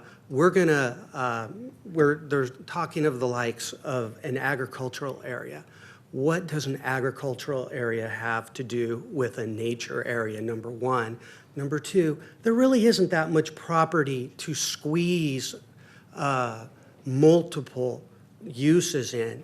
And for everything that the Civic Center project, for the swimming complex, we're going to have a farmer's market, as I understand, on Saturdays. Why do we need another farmer's market? Why do we need another agricultural display? You're going to be able to go and buy your produce on Saturday mornings at a farmer's market. And I appreciate the land use of, with regard to helping bring it up, add the grasses, to put the pathways, make it a place where you can go and lose yourself for a moment.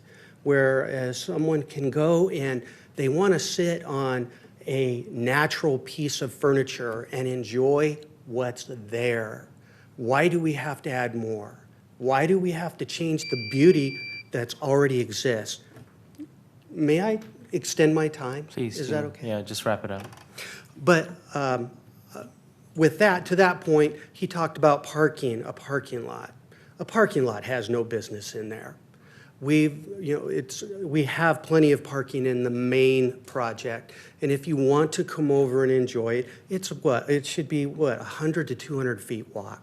I mean, there's just no need, there's no reason to put in a parking lot. All that will just disturb what's already in there, and that will possibly introduce contaminants that may not belong in the waterway. With regard to meeting areas, you can't have anything that introduces fire in there. It's a fire hazard. There's been multiple fires in there. They talk about fishing. Fishing introduces nylon line and hooks. That's not good for habitat. And then with regard to traffic, the community has significant concerns about what traffic may be introduced to the area. We've already had in the Parkgate community, which butts up against the project, we've already had 2 hit and runs in our community. Vehicles that were hit in the middle of the night and left damage with no notice.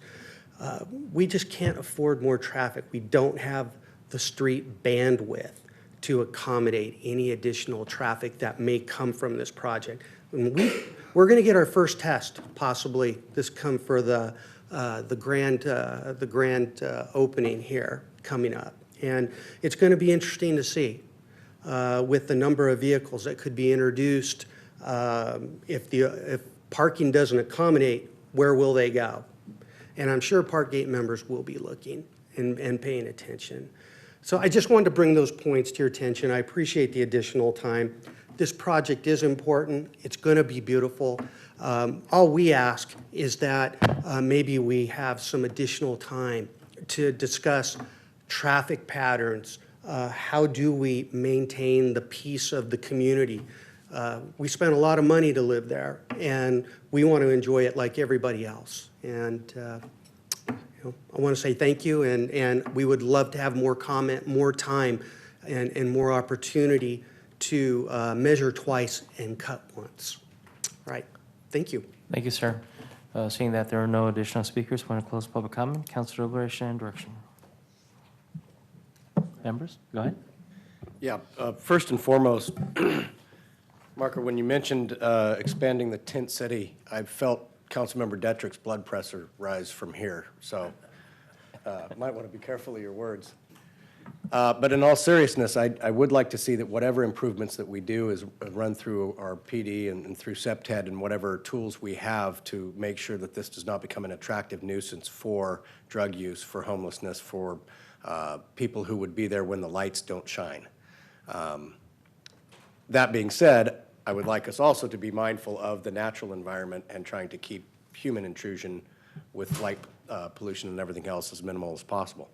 So going through some of the questions, I'll go kind of like from just down through the list. And I'm fortunate enough to live across the street from Elk Grove Regional Park. And so I get to go take the dog for a walk and see what parts of the park really get used and what parts of the park don't get used.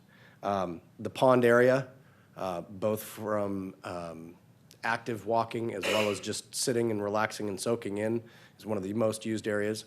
The Oak Grove areas for picnics, and that's really where what's more attractive for you know, mommy movement classes and yoga classes and these types of things.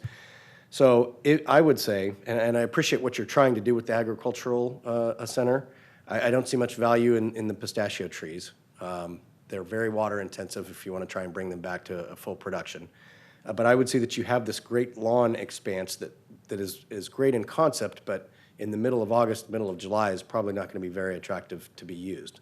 And so as a general concept and kind of going to what Keith was just talking about, I'd like to see us keep our more intensive uses to the north side of that stock pond, as you call it, with the exception of if we add a children's nature discovery center type use.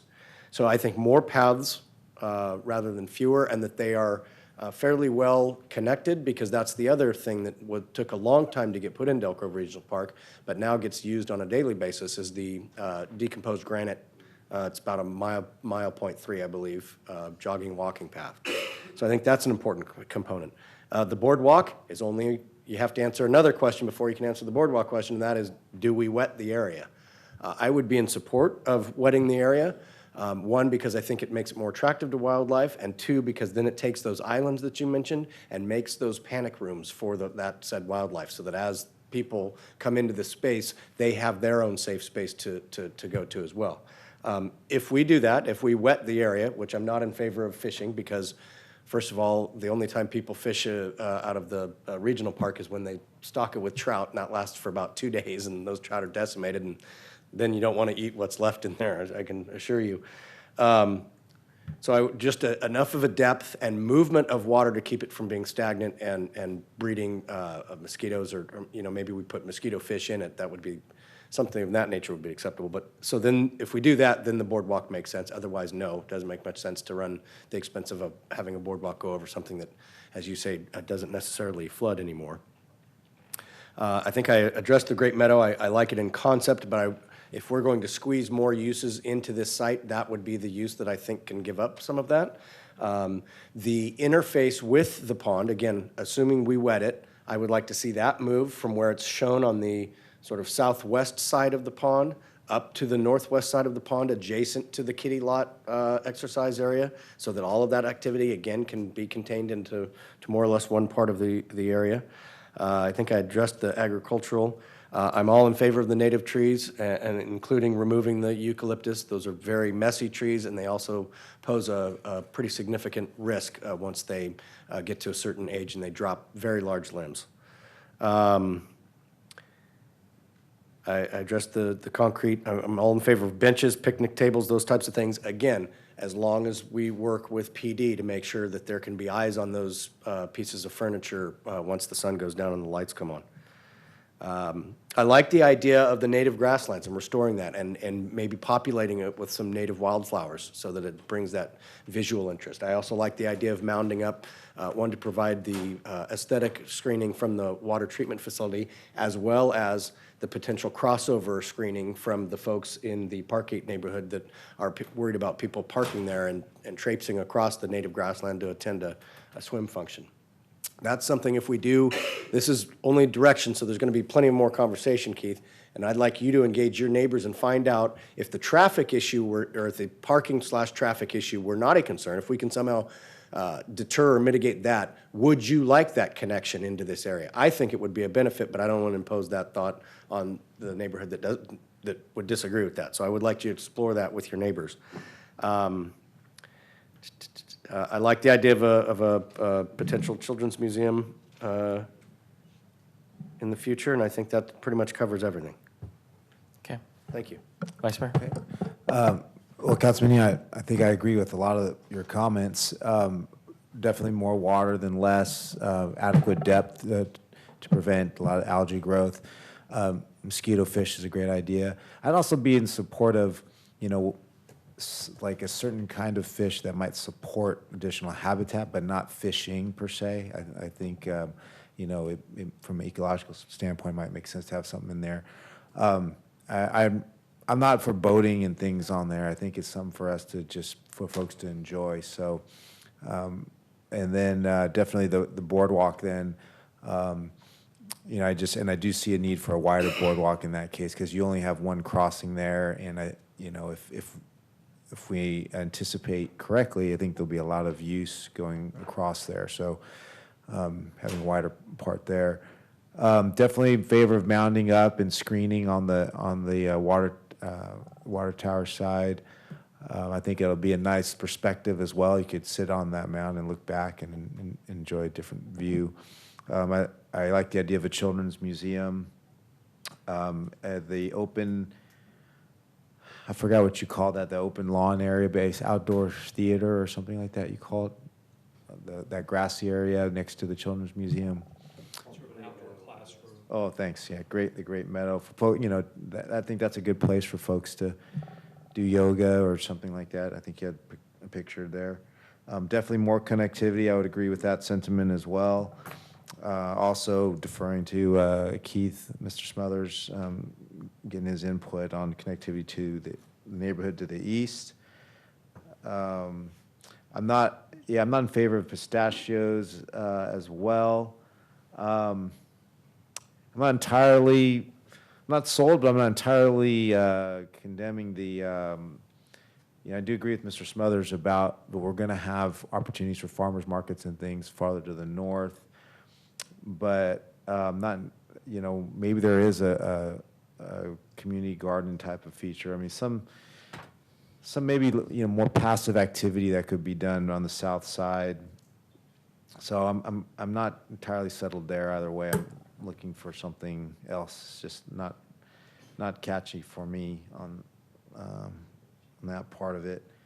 What else were we considering? Yeah, oh, thanks.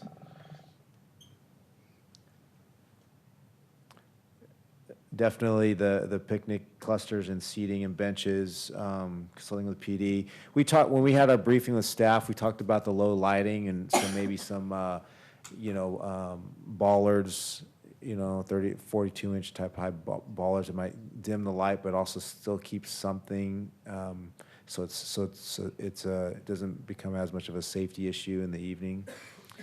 What else?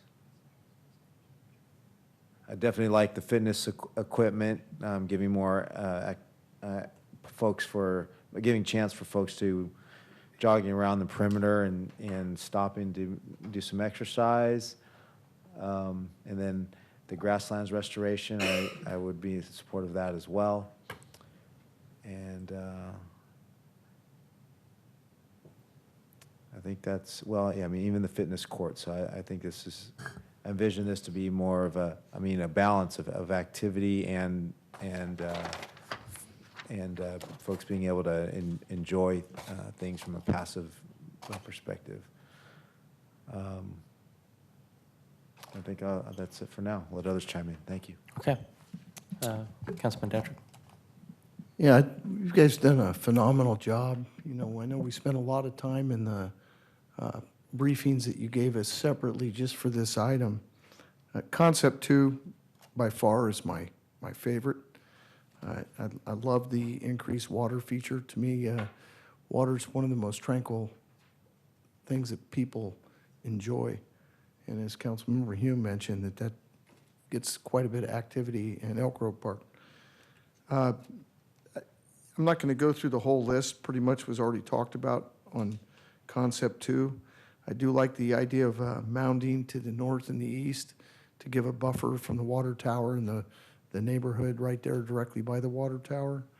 I think really, and I think it was kind of some mixed messages that were here tonight so far. Everything south of the formal landscaping where on option 2, where the lawn comes down and the proposal for the exercise equipment and all that, I think that's fine. But I think everything that is south of that should stay more in the natural environment. I'm okay with leaving the pad for the future discovery area, but I don't think we need formal lawn area down there when we've got a huge lawn area up above. And then I don't think we need an agricultural area and parking area in the south, because that's, to me, not really quite compatible with the idea of keeping it a natural environment. If parking is an issue, I know we have the opportunity to expand the parking lot more than what it is that's planned for Phase 2. I think part of this, we're going to have to wait and see what happens with Phase 1 and what the patterns start to look like and what the needs become. But I think it's a great start in the direction. I think it's really going in the right direction. And again, Concept 2 is my favorite. Okay. Member White? I think I won't be long. Everybody kind of already chimed in, but just a couple of things. I know we talked about, I had an opportunity to meet with Jason and Alvin and discuss this in length, and I actually really, really liked the concept as well, too. I agree, I like Concept 2. At first, when I saw fishing, I thought that would be a really good idea and a good opportunity for parents and young kids to have a bonding moment. But I agree, I think when fish are released, it's like everybody runs out there and they fish, and then the rest of the time it's gone. I've seen that happen. And you have a lot of weekend warriors that don't have etiquette in how to fish. So I think you're right, the fishing and all that. I forgot to say that. The boating was a no and the fishing was a no. The climbing wall, 35 feet, I'm just thinking an unsupervised climbing wall brings, as a mother, right, safety issues for kids if it's unsupervised, and somebody might decide to jump off of that wall if they're trying to look at things. So I'm not too sold on that. I actually like community gardens and the botanical garden. I know there's one in East Sac that is beautiful and people highly visit that. I thought that would be a really good idea. That brings in hummingbirds and whatnot as well too. As for parking, I think one of the issues that I heard was that the Parkgate community was afraid that folks would park in that area. So I actually think the reason why we added the parking is for that reason there. But there's that little tiny area where there's a couple of parking spaces. I think we said about 20 parking spaces that would be in there. And I know we talked about in the evening, folks, because it's so tucked away, things are not visible in the evening. And so the thought of maybe having a gate there, installing a nice little gate there or a little gate there just to close it off, if that does become a parking, I'd like to still take a look at that, if that's going to become a parking for that little area over there. I like the fact that there isn't a close park for the Parkgate community here. I think this is really going to be fitting for the community with families and young kids to be able to utilize this park here. So I agree. I like Concept 2 as well, too. Okay, originally I liked Concept 1, but you guys make such compelling arguments, so. We're schooling you, brother. The only thing I would really add is I would like to see trails, and this could be, that would go in the direction, gosh, I'm looking at page 12. So I am thinking that, I see that upper corner in the number 4 area, 4-6 area, that I would love to see, something that, well, what I see there, is that a trail? Right by 4? Are you looking at a Yes. certain? Yeah, that looks like a trail, right? Okay, good. Okay, so, perfect. Perfect, that was incorporated. That must be new. All right, perfect. That's, I like that. I'm hesitant in supporting a larger water area, just because, it seems like we're losing a lot, but, I think that aesthetically it does add to the park. Originally, I was thinking about a synergy between the school's 4-H and some sort of gardening with the school, but I'm fine with getting rid of the pistachio and the whole farming area as well. My original discussion was that may have significance in paying tribute to our farming heritage here in the city, but it sounds like there's no support for that. So I'm fine. I can go in that direction. That being the case, then of course I would eliminate the need for that parking in that south area, because my gut feeling is that in the event that we have that parking, that is going to be a magnet for folks who's coming to the games across the street that will be parking there. So that kind of defeat the purpose of that parking area. So other than that, yeah, I would agree with some of the other things that were presented, and I would support it. Okay? Mr. Mayor, if I can add just one thing on, because I think it is important, as several of us have mentioned, to educate mostly young people, but really a lot of adults as well, of where their food comes from. And so I can see a value in it, but I can also appreciate the point of sort of encroaching upon leaving a more natural area. So if we agree that the pistachio orchard isn't necessarily worth resurrecting, maybe what we can do is shift that use over to be adjacent to and potentially west of, between the future Children's Museum and Lots Parkway. And then that way be able to use the existing parking lot adjacent to the Aquatic Center, if we want to still preserve that as a potential use going forward. You're talking about moving the agricultural area to the west on the other side of that 10-foot walk. Maybe we can pull it up. The southwest quadrant. Yeah, so if you see the outlined area there. This area? No, I'm actually going up north there right now to go west, right there. So you just move the walk a little bit, and you'd have that area that's all being planted in new trees, that could potentially be outside the transit corridor and still leave room for the future museum, but then the parking is just immediately north of that.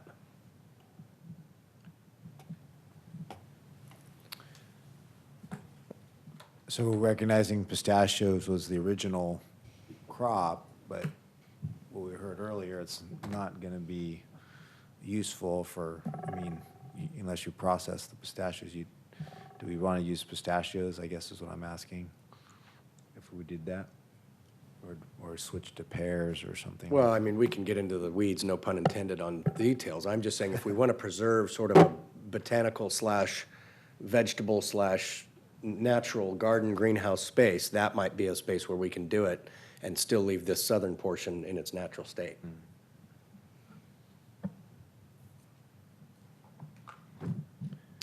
Subject fodder for future discussion, maybe. Yeah. I think the only issue there, I think, is with that future center that's there and the parking, you're probably going to wipe out that garden area. I think there's an image. There will be parking associated with the future center? Oh, I didn't catch that. Yeah, there's another image that I think shows it, shows a little bit larger footprint.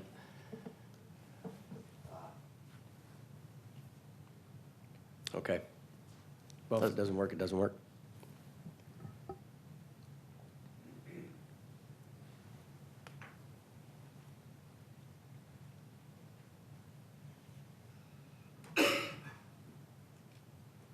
Well, you guys think about that. Let me maybe talk just briefly about the next steps. So based on the direction we get from you tonight, and I think there's still a few question marks maybe we can clarify. Once we get direction, then we're going to be heading into the schematic design phase, and then that'll take several months. We'll come back to you to approve the schematic design, I think, in the May, June timeframe. But we want to get clear direction here, because there's a lot of time, effort, money spent in developing those schematic plans that we don't want to have to redo if we're not clear on what the direction is that we're getting tonight from the city council. So I think we've got some pretty good direction. There may be some questions that the architect wants to follow up on to make sure we're getting clear direction. I think the agricultural element is one key question, is do we want an agricultural element? If the answer is yes, we can find, and if there's concerns about the location, we can maybe look at other locations. If the answer to that question is no, we're not really interested in agricultural component, we want to know that so we can rescope and replan that southern area. And I heard differing, comments on that.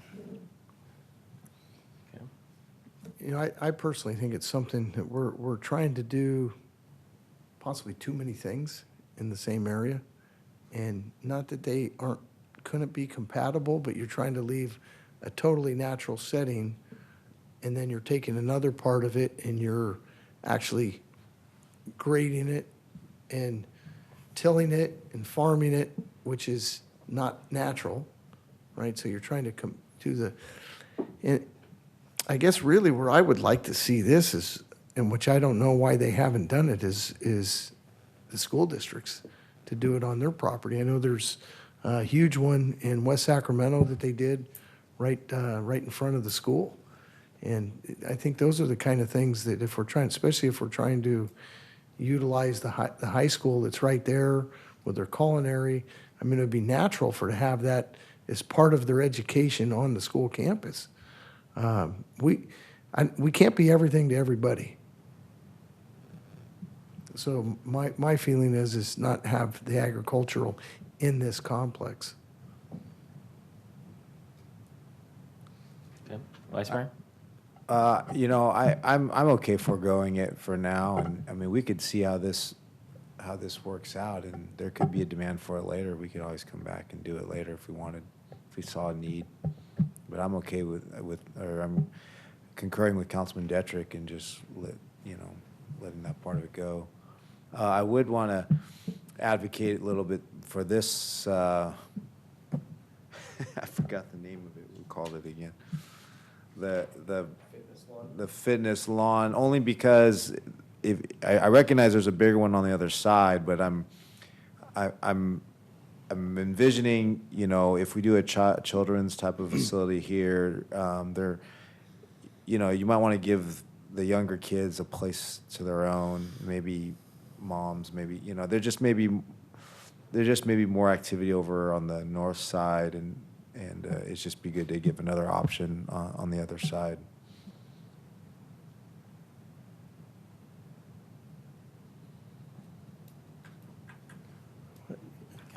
Okay. I get that's one of the issues that I do have a concern with. Just is we want to have it where you can enjoy it, but what activities are you trying to?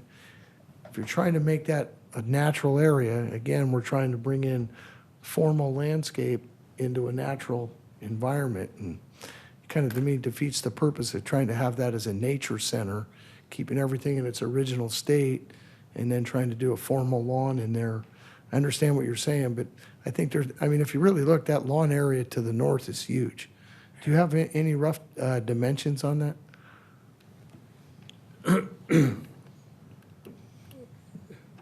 So this is a Olympic pool, right? 50 yards. So this is 200 feet by about 500 feet.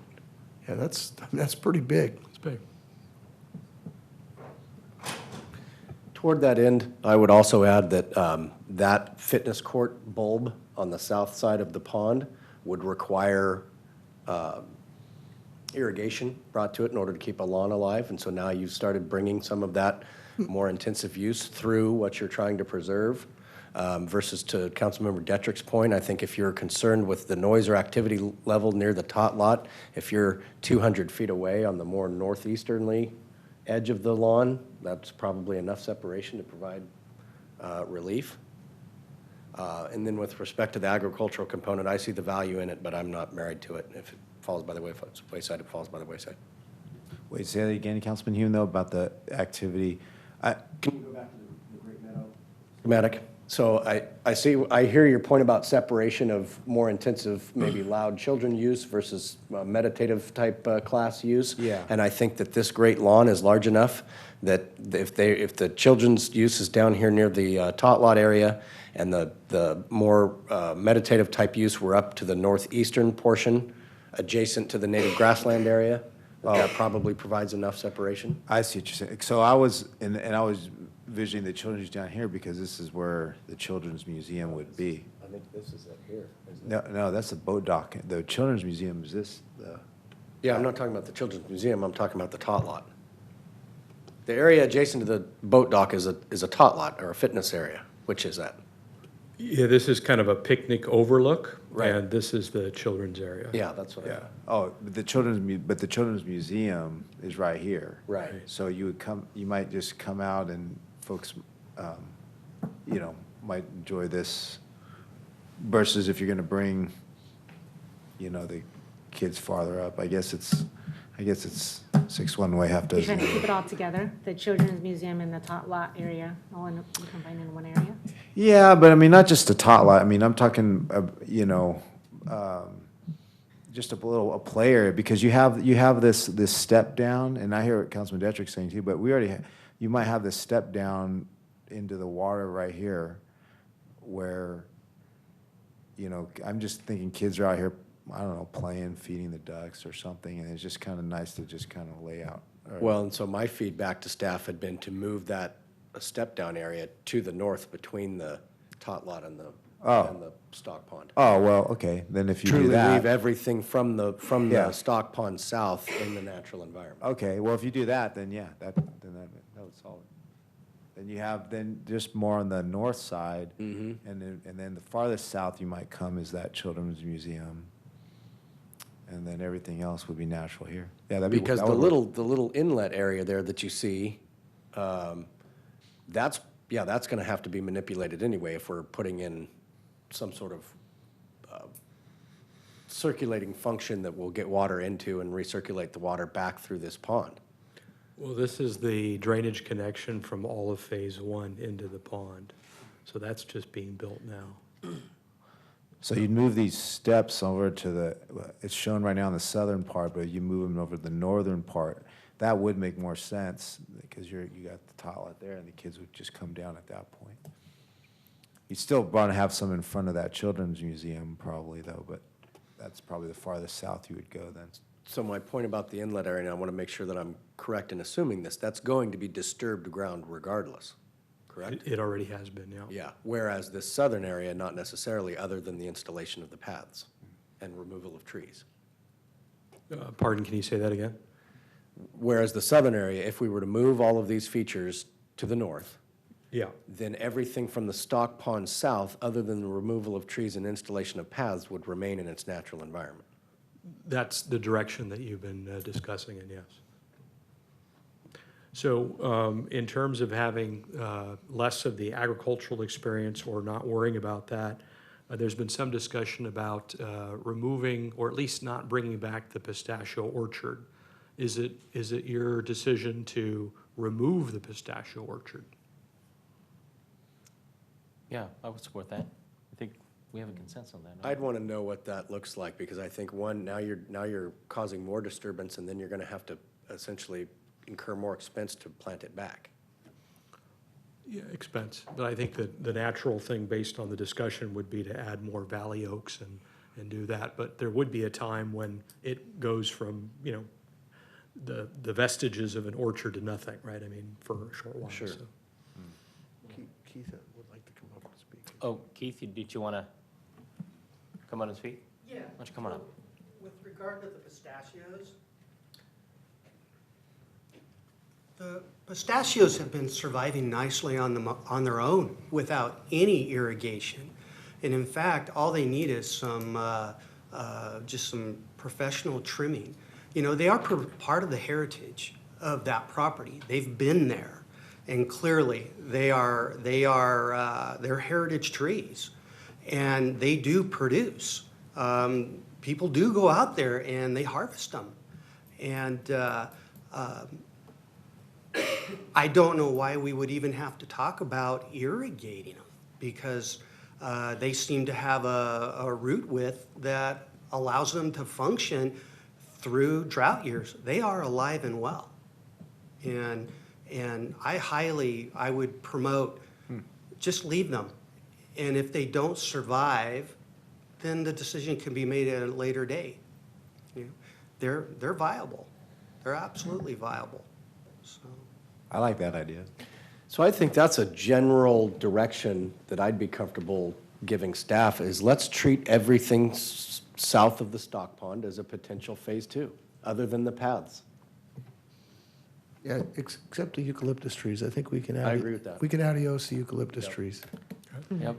And I mean, it's natural, but there's probably some, for the health of all the trees out there, there's probably some trimming that needs to be done. And it'll also kind of beautify it to look at a little bit more, it just looks better when everything's kind of trimmed up and cleaned up and less of a fire hazard. Okay. Do you have enough? You need anything Yeah, else? this is great. Okay. Thank you very much. All right. Thank you. All right, thank you much. Let's adjourn the meeting at 10:07. In honor of Roy Herberger and Johnny Zender. And Larry Price, thank you. And Mary Price. Thank you.